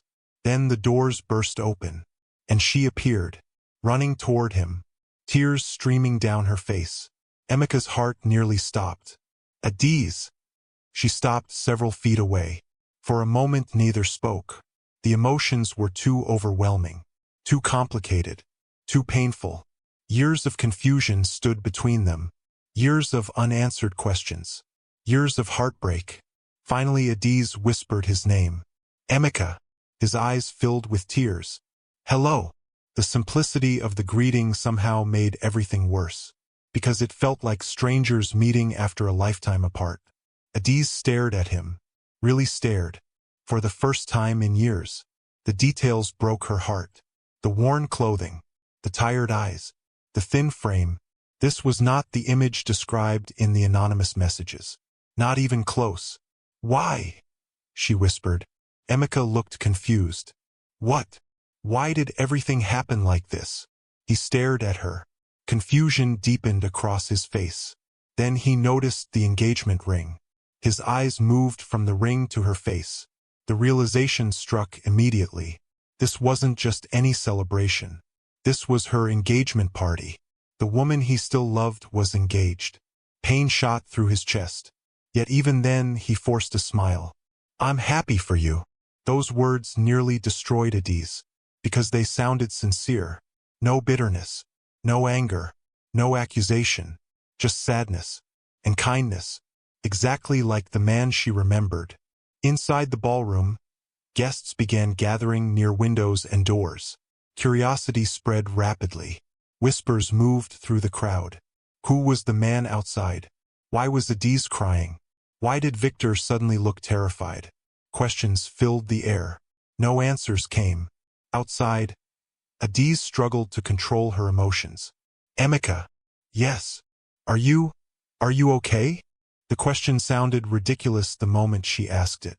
Clearly he wasn't okay. Anyone could see that. Emeka gave a small laugh. I've been better. More tears filled her eyes. What happened to you? Emeka looked away briefly, then back at her. Life happened. His answer carried no blame, no resentment, only exhaustion that somehow hurt more. For years, Adiz had imagined this reunion. Sometimes in anger, sometimes in sadness, sometimes in bitterness. Yet none of those imagined scenarios resembled reality. She expected confrontation, arguments, accusations. Instead, she saw a broken man trying to remain kind. A man who still seemed more concerned about her feelings than his own. And that fact terrified her, because it contradicted everything she believed. Everything. Victor finally emerged from the building. His heart pounded violently. This situation was spiraling out of control. He forced a smile. Adiz. Neither of them looked at him. Maybe we should go back inside. Still nothing. The silence felt dangerous. Very dangerous. Because Victor could sense something shifting. The foundation of his lies was cracking. And once cracks appear, collapse becomes possible. Then something happened. Something small, but significant. Adiz looked down at the plate in Emeka's hands. The plate of food. The plate he had received from the caterer. The plate he had been holding throughout the conversation. Confusion appeared on her face. "Why do you have that?" Emeka hesitated. The answer embarrassed him. "It's nothing." Adiz frowned. "Tell me." He looked away. The silence told her everything. Suddenly she understood. The food wasn't part of the event. He wasn't a guest. He wasn't attending. He had been asking for food. Because he was hungry. The realization shattered her completely.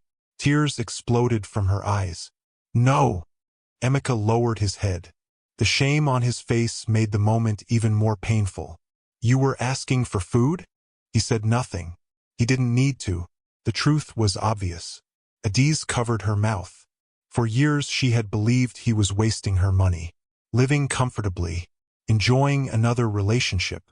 Now she stood in front of a man who had been begging for leftovers. Nothing made sense anymore. Nothing. And deep inside, a terrifying possibility began forming. What if she had been wrong? What if everything she believed was a lie? What if the real villain had been standing beside her all along? Slowly, she turned toward Victor. For the first time that evening, she truly looked at him. And what she saw frightened her. Because instead of concern, she saw fear. Pure fear. The kind of fear guilty people feel when secrets are about to be exposed. At that moment, something inside Adiz changed. The doubts she had ignored for years suddenly returned with overwhelming force. The unanswered questions. The inconsistencies. The strange messages. The missing explanations. Everything. The truth was close now. Very close. And before the night ended, it would finally come to light. The lies that destroyed a marriage were about to be exposed. And the consequences would be devastating. The air outside the event center felt heavy. For a few moments, nobody spoke. Adiz stood facing Emeka. Victor stood a few feet away. Guests crowded near the doors and windows, watching the strange scene unfold. The music inside the ballroom had stopped. The celebration had come to a standstill. Everyone sensed that something important was happening. Something far bigger than an engagement party. And they were right. Years of lies were about to unravel. Adiz's eyes remained fixed on Emeka. Her heart pounded violently inside her chest. The image of him standing with a plate of food refused to leave her mind. Nothing about this situation made sense. Nothing. The man she believed had been wasting her money was hungry. The man she believed had abandoned her looked heartbroken. The man she believed had betrayed her still seemed incapable of hatred. Every assumption she carried for years was collapsing. Slowly, painfully, terrifyingly. "Emeka," she whispered. "Yes. I need you to answer me honestly." He nodded. "I will. Did you ever?" Her voice trembled. "Did you ever have another woman?" The question hung in the air. Emeka looked stunned. Then hurt. Deeply hurt. For several seconds he couldn't speak. Finally he shook his head. "No." Adiz stared at him. "No. No. Not once. Never." His answer came without hesitation. Without uncertainty. Without defensiveness. Just simple honesty. Adiz felt her stomach tighten. Because she believed him. For the first time in years, she truly believed him. Victor immediately stepped forward. "Adiz, this isn't the place for this conversation." She ignored him. Her eyes remained locked on Emeka. "Then who was Sandra?" Emeka blinked. "Who?" "Sandra." Confusion spread across his face. "I don't know anyone named Sandra." The answer came so naturally that Adiz felt another piece of her certainty crumble. Years ago she had received photographs, messages, accusations, all connected to a woman named Sandra. Yet Emeka looked genuinely confused. Not like someone lying. Like someone hearing the name for the first time. Victor's heartbeat accelerated. This was going badly. Very badly. Adiz took a deep breath. Then another. "What about the pictures?" "What pictures?" The pictures people sent me. Emeka frowned. What pictures? His confusion seemed completely genuine. The more they talked, the more frightened Adiz became, because every answer felt wrong. Not wrong because she suspected deception. Wrong because it contradicted everything she thought she knew. People sent me photographs of you. What photographs? You with another woman. Emeka's eyes widened. I've never seen those photographs. Silence followed. Then he asked a question that changed everything. Who sent them? Adiz opened her mouth, then paused, because she didn't know. Not really. The messages had always come from anonymous accounts. Anonymous numbers. Anonymous profiles. People she couldn't identify. At the time, she hadn't thought much about it. Now it suddenly seemed important. Very important. For years, she had accepted the accusations without knowing the source. Accepted evidence without verifying it. Accepted stories without questioning them. The realization hit her like a wave. Why hadn't she questioned it more? Why hadn't she investigated further? Why had she allowed strangers to influence her marriage? The answer was painful. Because the lies had arrived during a vulnerable period.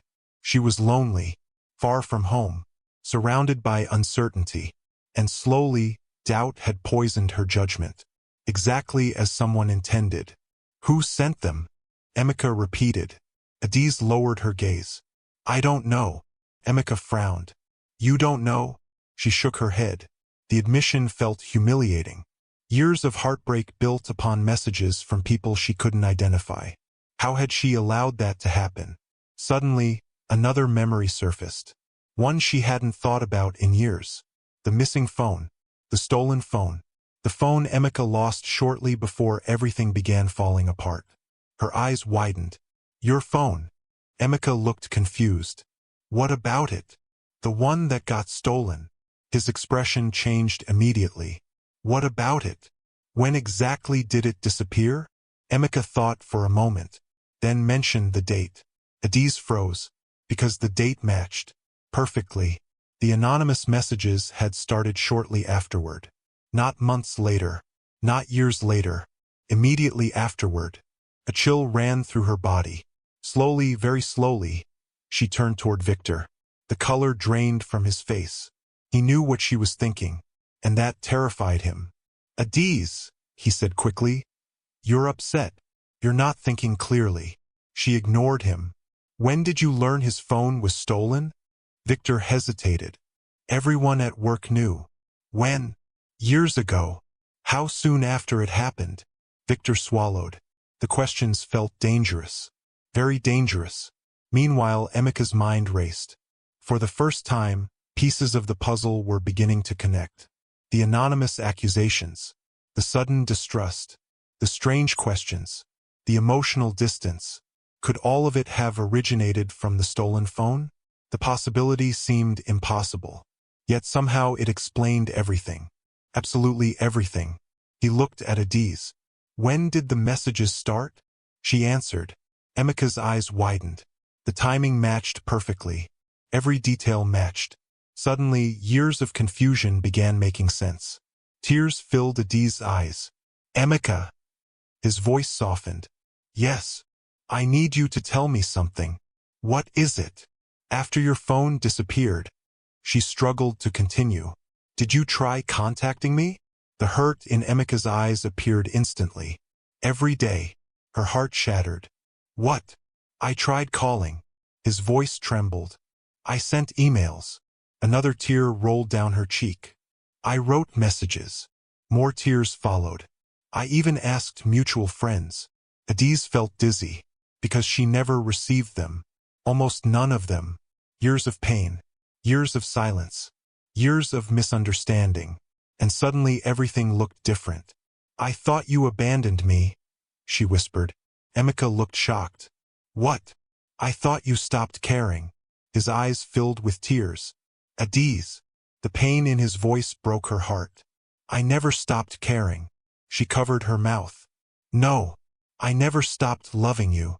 The words hit her like a thunderbolt. For years she convinced herself otherwise. Convinced herself he had moved on. Convinced herself he didn't care. Yet standing before her was a man whose eyes still carried the same love she remembered. The realization was overwhelming. Victor knew disaster was approaching. Fast. If this conversation continued, everything would collapse. Everything. He stepped forward. Enough. Neither of them looked at him. I said enough. Still nothing. The fact that he was being ignored infuriated him. But beneath the anger was fear. Pure fear. Because he could see the truth emerging. And once truth emerges, lies rarely survive. Then Adiz asked the question that changed everything. Victor. His stomach tightened. Yes. How did you know so much about my marriage? Silence. I was Emika's friend. No. Her voice became firmer. You knew details nobody else knew. Victor said nothing. You always seemed informed. Still silence. You always knew exactly what was happening. His hands began trembling. Slightly. Almost imperceptibly. But Adiz noticed. Emika noticed too. And suddenly he remembered something. Years ago, Victor had been unusually interested in the stolen phone. Asking questions. Offering sympathy. Remaining curious. At the time it seemed harmless. Now it felt suspicious. Very suspicious. A terrible possibility entered his mind. No. Victor immediately recognized the look. And panicked. Did you take my phone? The question exploded into the silence. Guests nearby gasped. Victor's face turned pale. What? Did you take my phone? Of course not. But his answer came too quickly. Too defensively. Too nervously. Everyone noticed. Including Adiz. The years of manipulation suddenly became visible. Like a curtain being pulled back. Every strange coincidence. Every unexplained event. Every suspicious detail. Everything pointed in one direction. Victor. Adiz felt sick. Physically sick. Because if her suspicion was correct, the consequences were horrifying.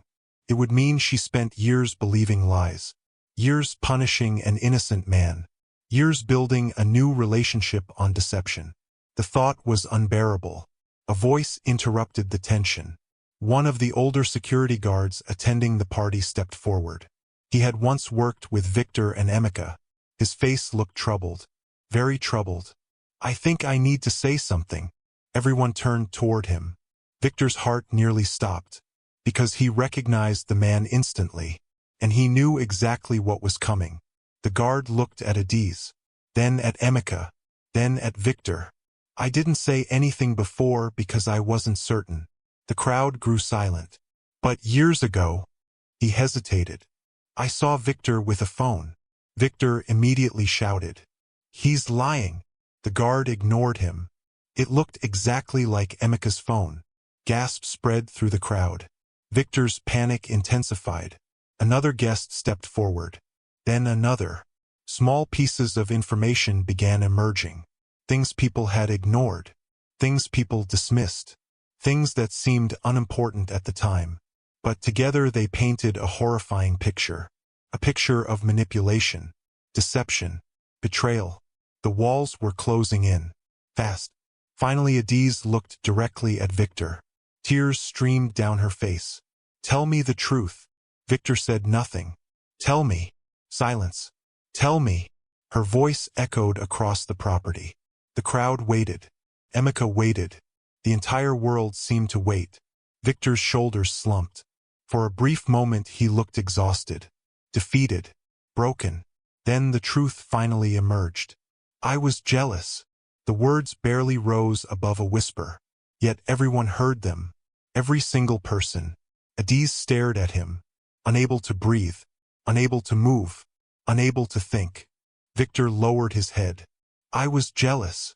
More tears appeared. Not tears of remorse. Tears of defeat. I hated seeing him happy. The confession continued. And with every sentence, years of lies collapsed.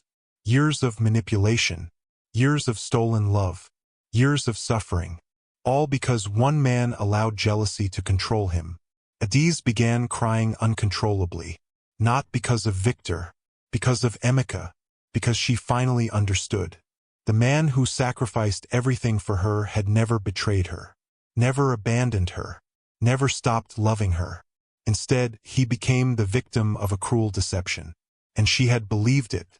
For years. The weight of that realization crushed her. She turned toward Emeka. Their eyes met. Neither spoke. Words were unnecessary. The truth had finally come out. And nothing would ever be the same again. The silence that followed Victor's confession felt endless. Guests stood frozen. Waiters stopped moving. Even the music remained off. No one wanted to interrupt the moment, because everyone understood they were witnessing something extraordinary. An engagement party had suddenly transformed into a public exposure of betrayal. And at the center of it all stood Victor, the man who had spent years pretending to be a friend, the man who had stolen a phone, manipulated messages, destroyed a marriage, and nearly succeeded in building a future upon lies. For the first time in years, there was nowhere left for him to hide. Adiz stared at him in disbelief. Tears streamed down her face. Her entire body trembled. Not because she was afraid, because she was angry, angrier than she had ever been in her life. Years. He had stolen years from her. Years she could never recover. Years she should have spent with Emeka. Years filled with pain, confusion, and heartbreak. All because of one man's jealousy. She shook her head slowly. I trusted you. Victor lowered his eyes. Adiz. No. Her voice cut through the night. Don't say my name. Victor flinched. The disappointment in her voice hurt more than shouting ever could. 4 years he had imagined winning her love. Now he realized something painful. He had never truly won anything. Because love built on lies isn't love at all. Emeka remained silent. He stood a few feet away, struggling to process everything. The truth was finally out. The mystery that haunted him for years finally had an answer. He hadn't imagined the distance. He hadn't imagined the strange behavior. He hadn't imagined the sudden change in Adiz. Someone had deliberately created it. Someone he considered a friend. The realization hurt deeply. Yet strangely, Emeka felt less anger than sadness. Victor's betrayal was painful. But the years they lost hurt far more. One of the guests stepped forward. An older businessman who knew Adiz professionally. Is this true? Victor didn't answer. The silence spoke for him. Another guest shook his head. You destroyed their marriage? Still silence. A woman in the crowd wiped tears from her eyes. This is terrible. Murmurs spread throughout the gathering. People began discussing the situation among themselves. Some looked shocked. Others looked disgusted. A few openly glared at Victor. The admiration he enjoyed earlier that evening had completely vanished. In its place stood judgment and disappointment. Adiz took a deep breath. Then another. She needed to stay calm.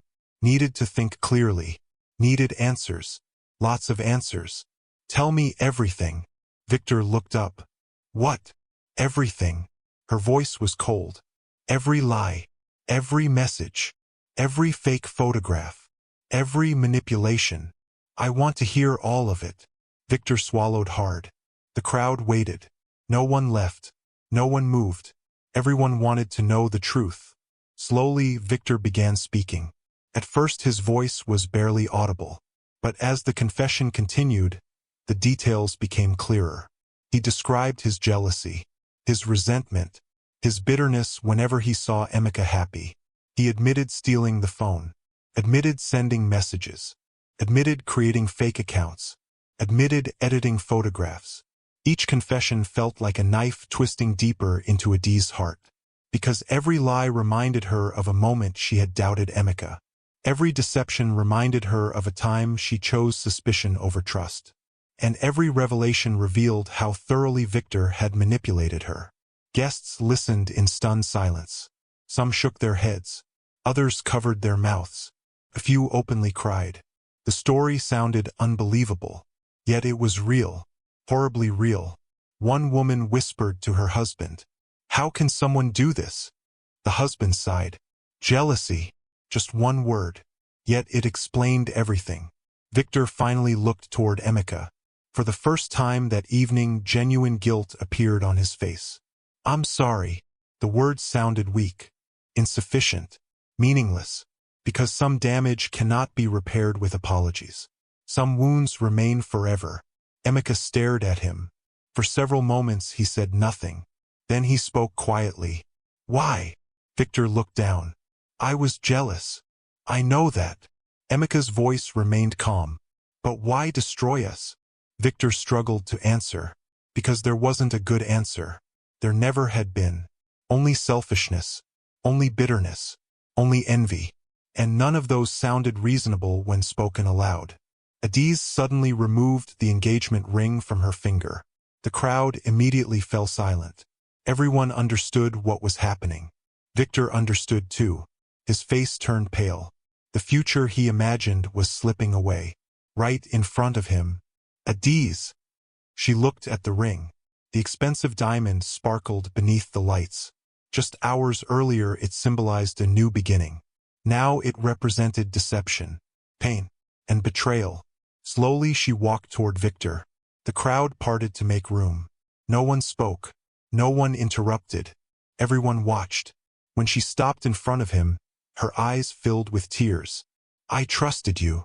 Victor lowered his head. I know. I defended you. His shoulders slumped. I know. I welcomed you into my life. Another tear rolled down her cheek. And all this time you were destroying it. Victor couldn't respond. Because she was right. Completely right. Then Adiz did something no one expected. She didn't scream. She didn't insult him. She didn't slap him.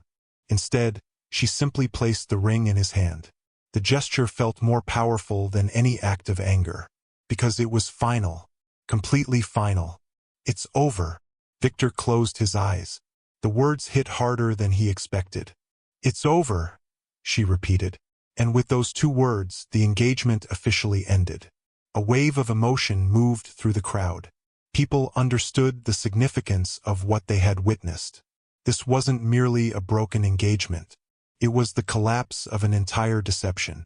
Years of lies had finally reached their conclusion, and the outcome was unavoidable. Truth had won. Victor looked around helplessly. The admiration he once enjoyed had disappeared. People who congratulated him earlier now avoided eye contact. Others openly judged him.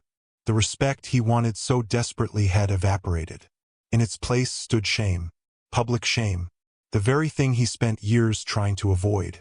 Several guests quietly began leaving. Not because they were bored. Because the celebration no longer existed.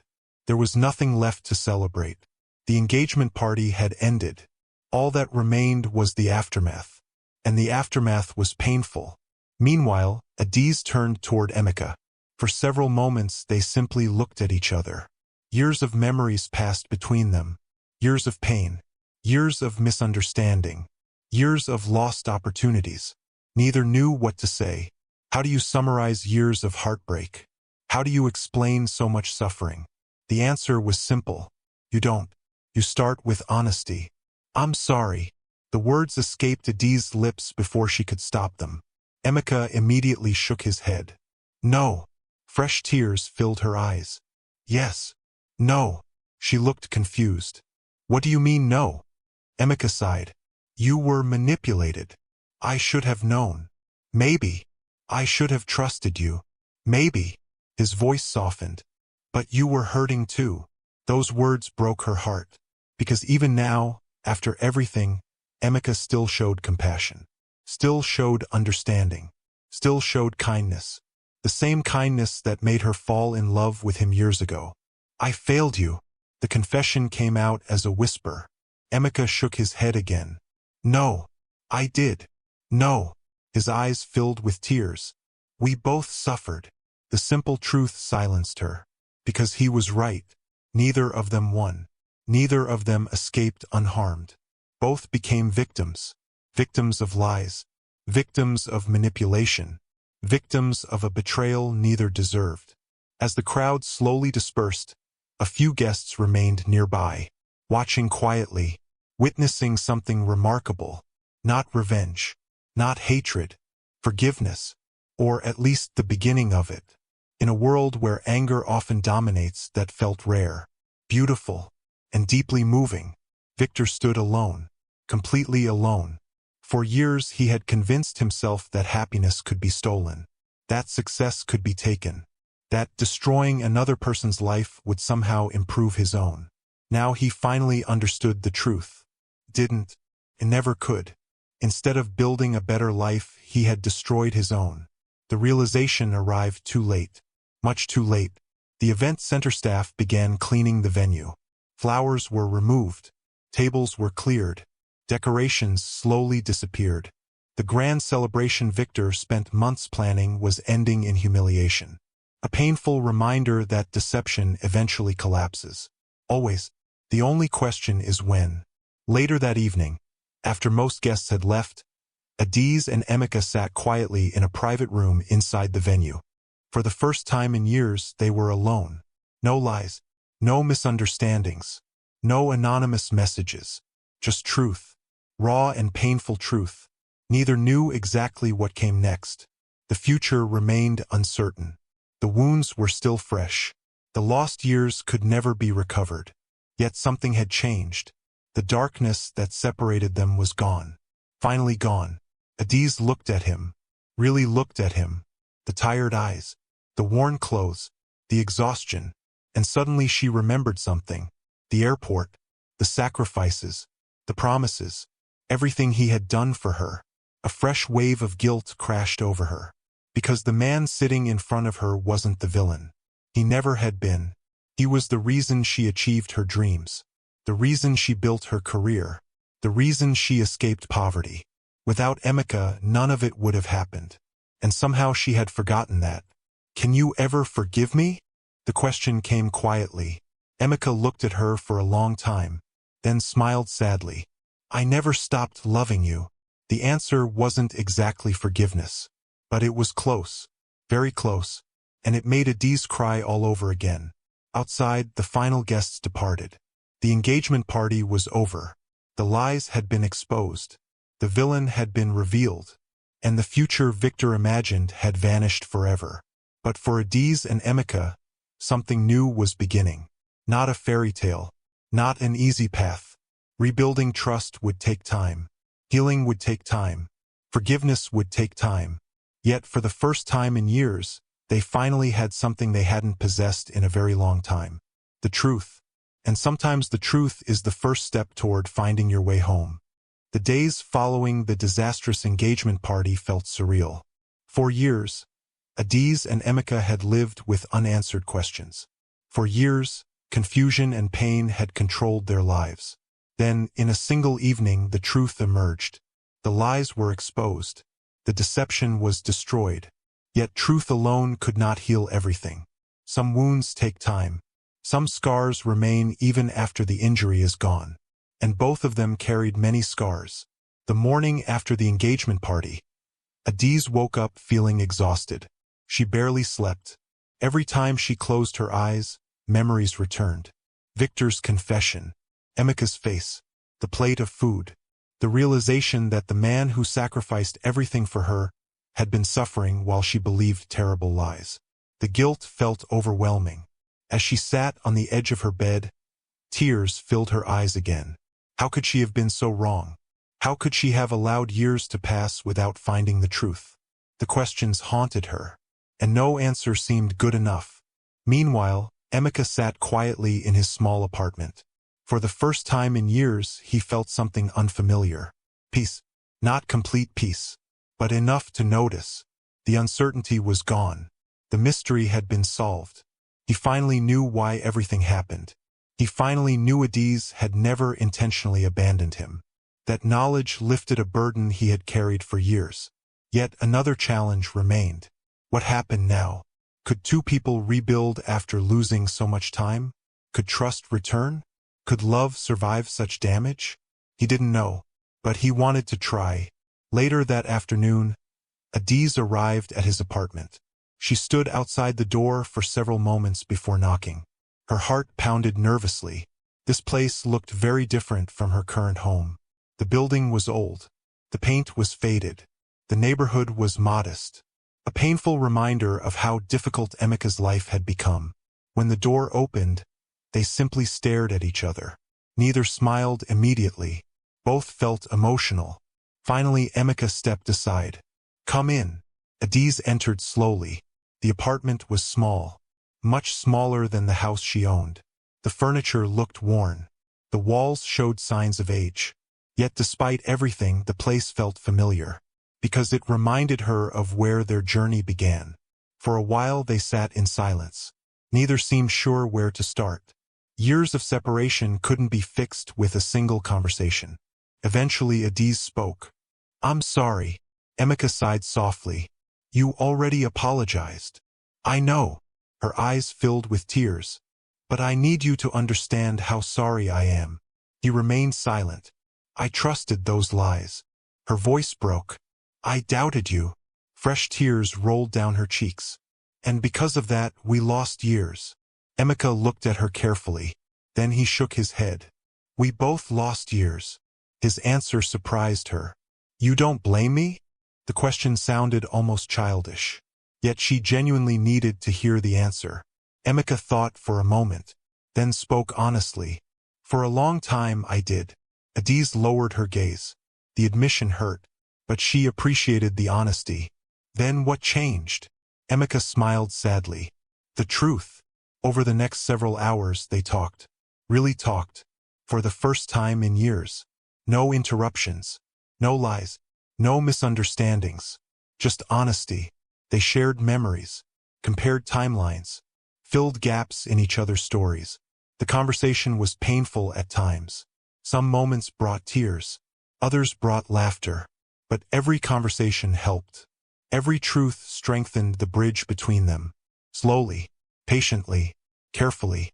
One of the hardest moments came when Emeka described his attempts to contact her.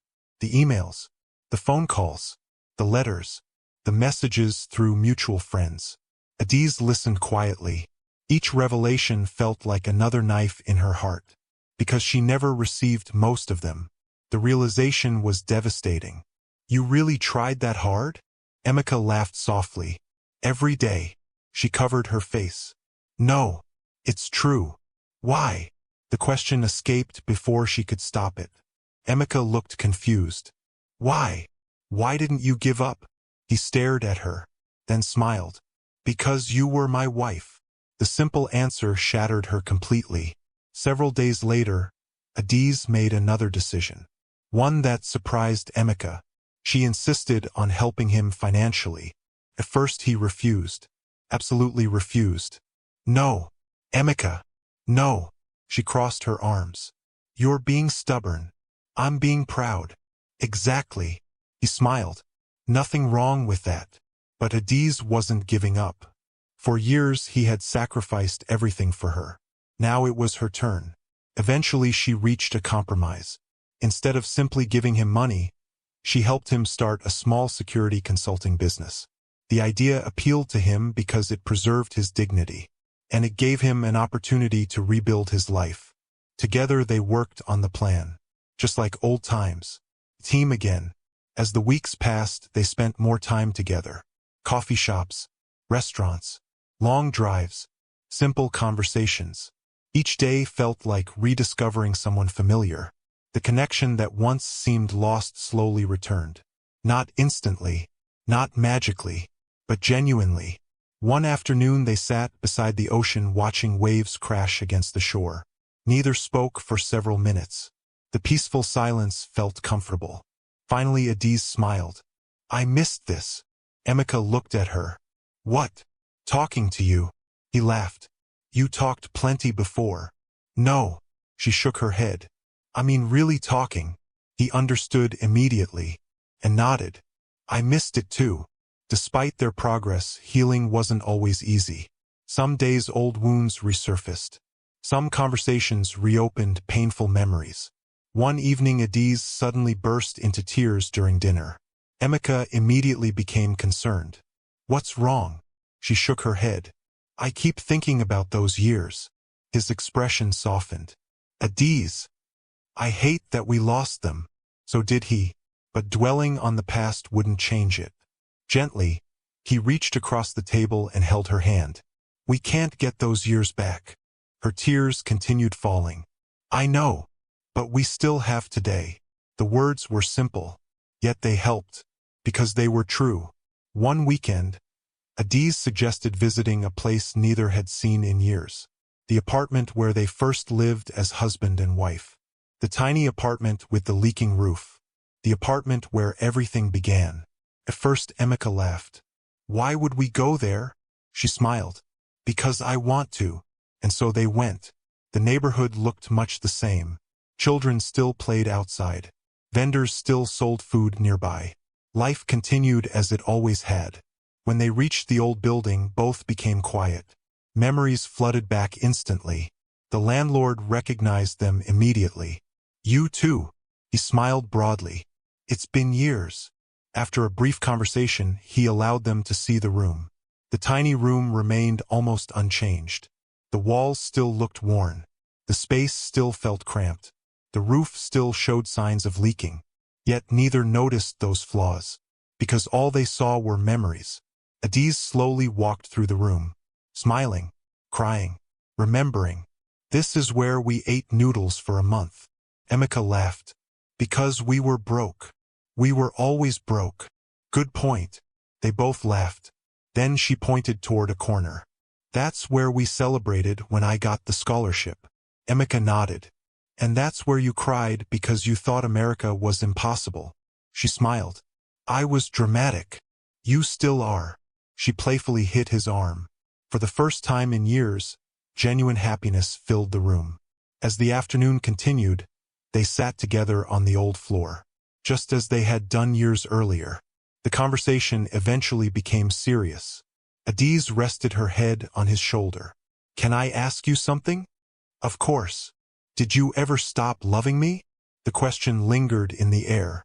Emeka thought carefully, then answered honestly. "No." Tears appeared in her eyes.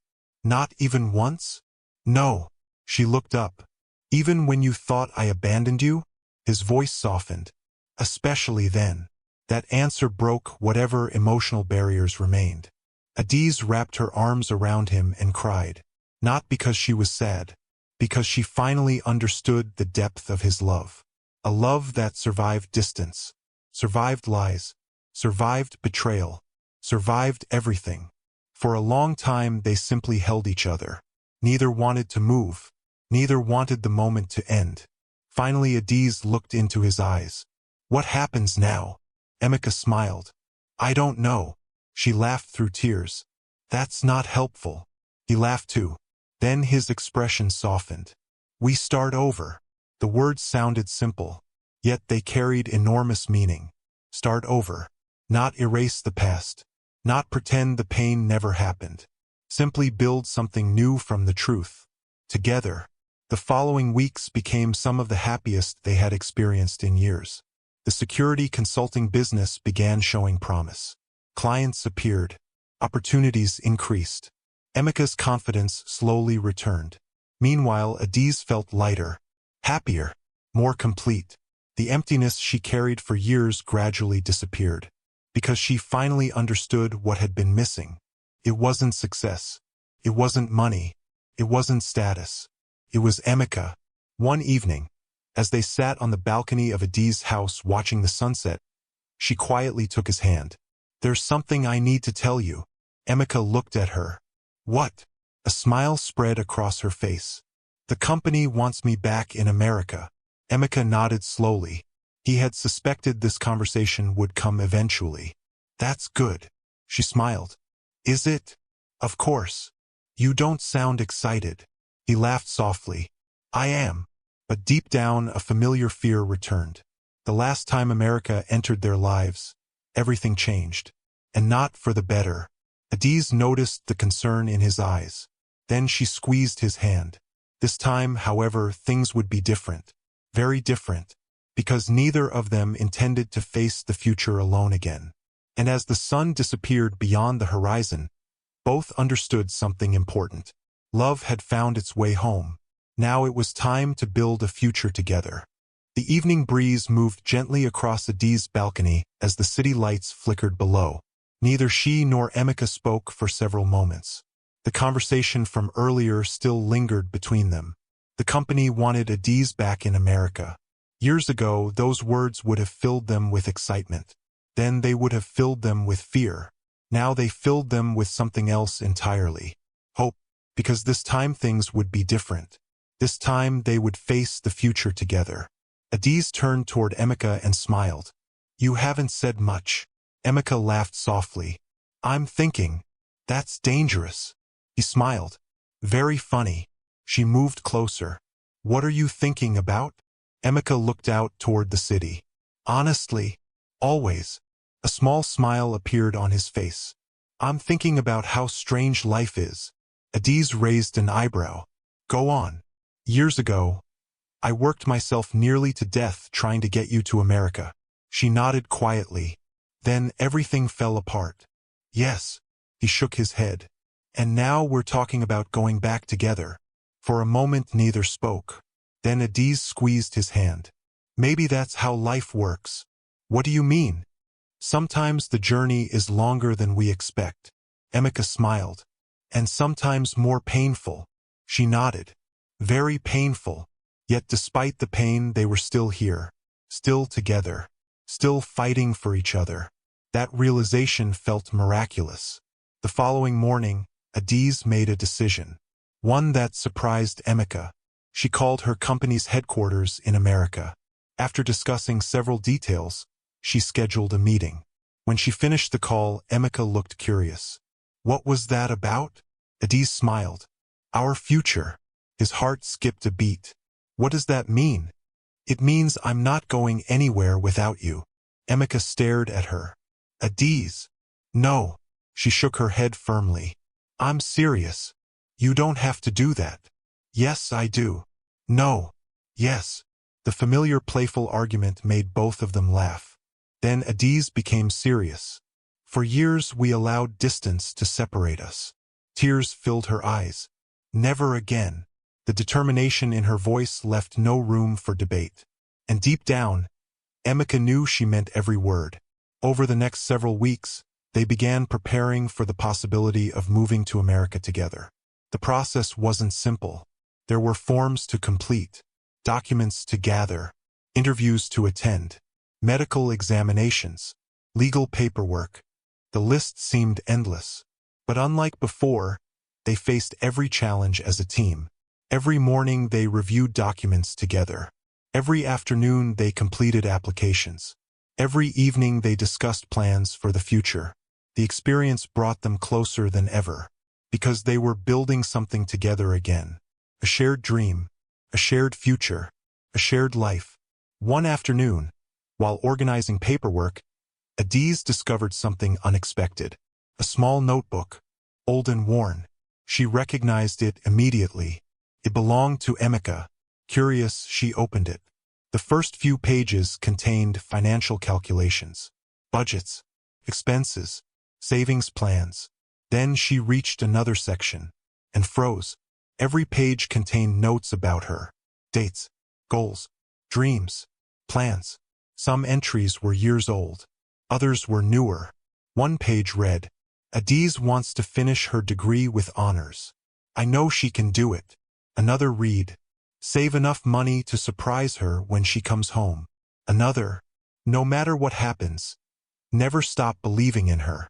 Tears instantly filled her eyes. When Emeka entered the room, he found her crying. What happened? She held up the notebook. His eyes widened. Oh, you kept this. He looked embarrassed. Maybe. He laughed nervously. Okay, yes. Adiz hugged the notebook tightly, then hugged him. Because even during the years they were apart, he never stopped believing in her.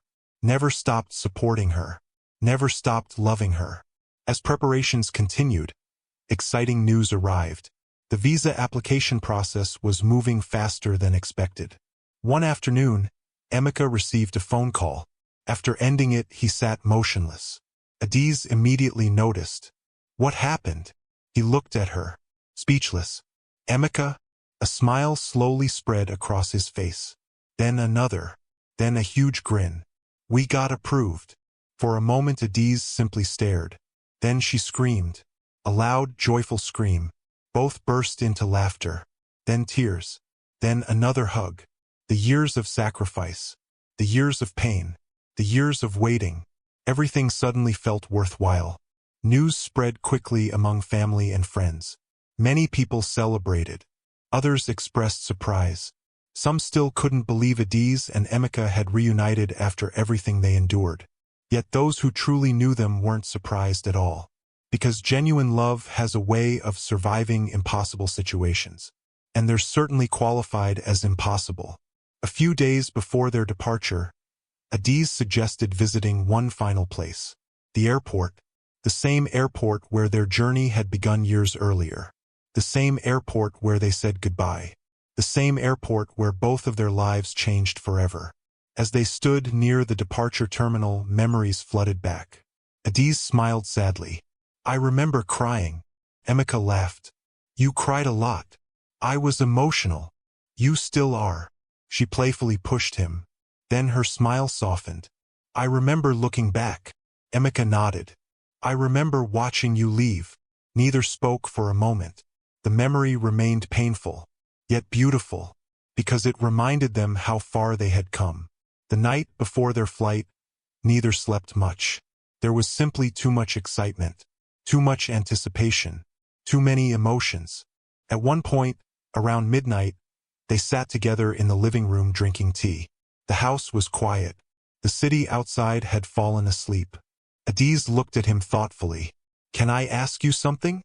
"Of course." "If you could go back in time." She hesitated. "Would you still send me to America?" The question lingered in the air. Given everything that happened, it was a fair question. Years of suffering, years of separation, years of heartbreak. Many people would have answered differently, but not Emeka. His response came immediately. "Yes." Adiz blinked. "Really?" Without hesitation. Tears filled her eyes. "Even knowing what would happen?" Emeka smiled. "You achieved your dream. So, you became the woman you were meant to become." Fresh tears rolled down her cheeks. "But it cost us so much." He gently wiped her tears away. "Maybe." Then he smiled. "But look where we are now." For the first time, Adiz truly understood. His love had never been conditional, never dependent on circumstances, never dependent on convenience. It was real, deep, unshakable, and that realization felt more valuable than all her success. The next morning finally arrived. Departure day. This time, however, things felt very different. Years ago, they stood at the airport saying goodbye. Today, they stood side by side, together, exactly where they belonged. As they checked their luggage and completed final procedures, excitement filled the air. Everything felt new, like the beginning of another chapter, a better chapter. Eventually, boarding began. Passengers lined up. Announcements echoed throughout the terminal. Travelers prepared for departure. Emeka looked around the airport. The familiar environment brought back memories. Some painful, some beautiful. Then he felt Adiz's hand slip into his. He looked down. She smiled. "No getting left behind this time." He laughed. "Deal." A short while later, they settled into their seats on the airplane. The cabin buzzed with activity as passengers prepared for takeoff. Emeka sat by the window, Adiz beside him. Just as the aircraft began moving, she rested her head on his shoulder. For several moments, neither spoke. They simply enjoyed the feeling of being together. Finally, Adiz broke the silence. "We made it." Emeka smiled. "Not yet." She laughed. "You said that years ago." "I know. And now." He looked out the window. The runway stretched ahead. The future stretched even farther. Then he turned toward her. "The best part is still ahead." The plane accelerated. Faster, faster, faster, then lifted into the sky. Nigeria slowly disappeared beneath the clouds. The country where they met. The country where they struggled. The country where they loved. The country where they lost each other, and finally found each other again. As the aircraft climbed higher, Adiz intertwined her fingers with Emeka's. Neither wanted to let go. Not now. Not ever again. Hours later, while most passengers slept, Emeka remained awake. He looked at Adiz sleeping peacefully beside him. A gentle smile appeared on his face. The journey had been difficult, far more difficult than either of them imagined. They had survived poverty, sacrifice, distance, betrayal, heartbreak, and yet somehow they were still here, still together, still in love. That realization felt extraordinary. As dawn approached beyond the airplane window, the first rays of sunlight illuminated the sky. A brand new day, a brand new beginning, a symbol of everything awaiting them. New opportunities, new memories, new adventures. This time, however, they would face them together, not separated by oceans, not separated by lies, not separated by misunderstandings. Together, exactly as they were always meant to be. And as Emeka gently held Adi's hand, he silently thanked God for second chances. Because sometimes life breaks your heart. Sometimes it takes away everything you love. Sometimes it forces you to walk through darkness you never expected. But occasionally, if you refuse to give up, life gives something back. A second chance. A new beginning. A way home. And for Emeka and Adiz, that new beginning had finally arrived. Thanks for watching. If you enjoyed this story, please subscribe to this channel and tell us where you are watching from. Have a wonderful day.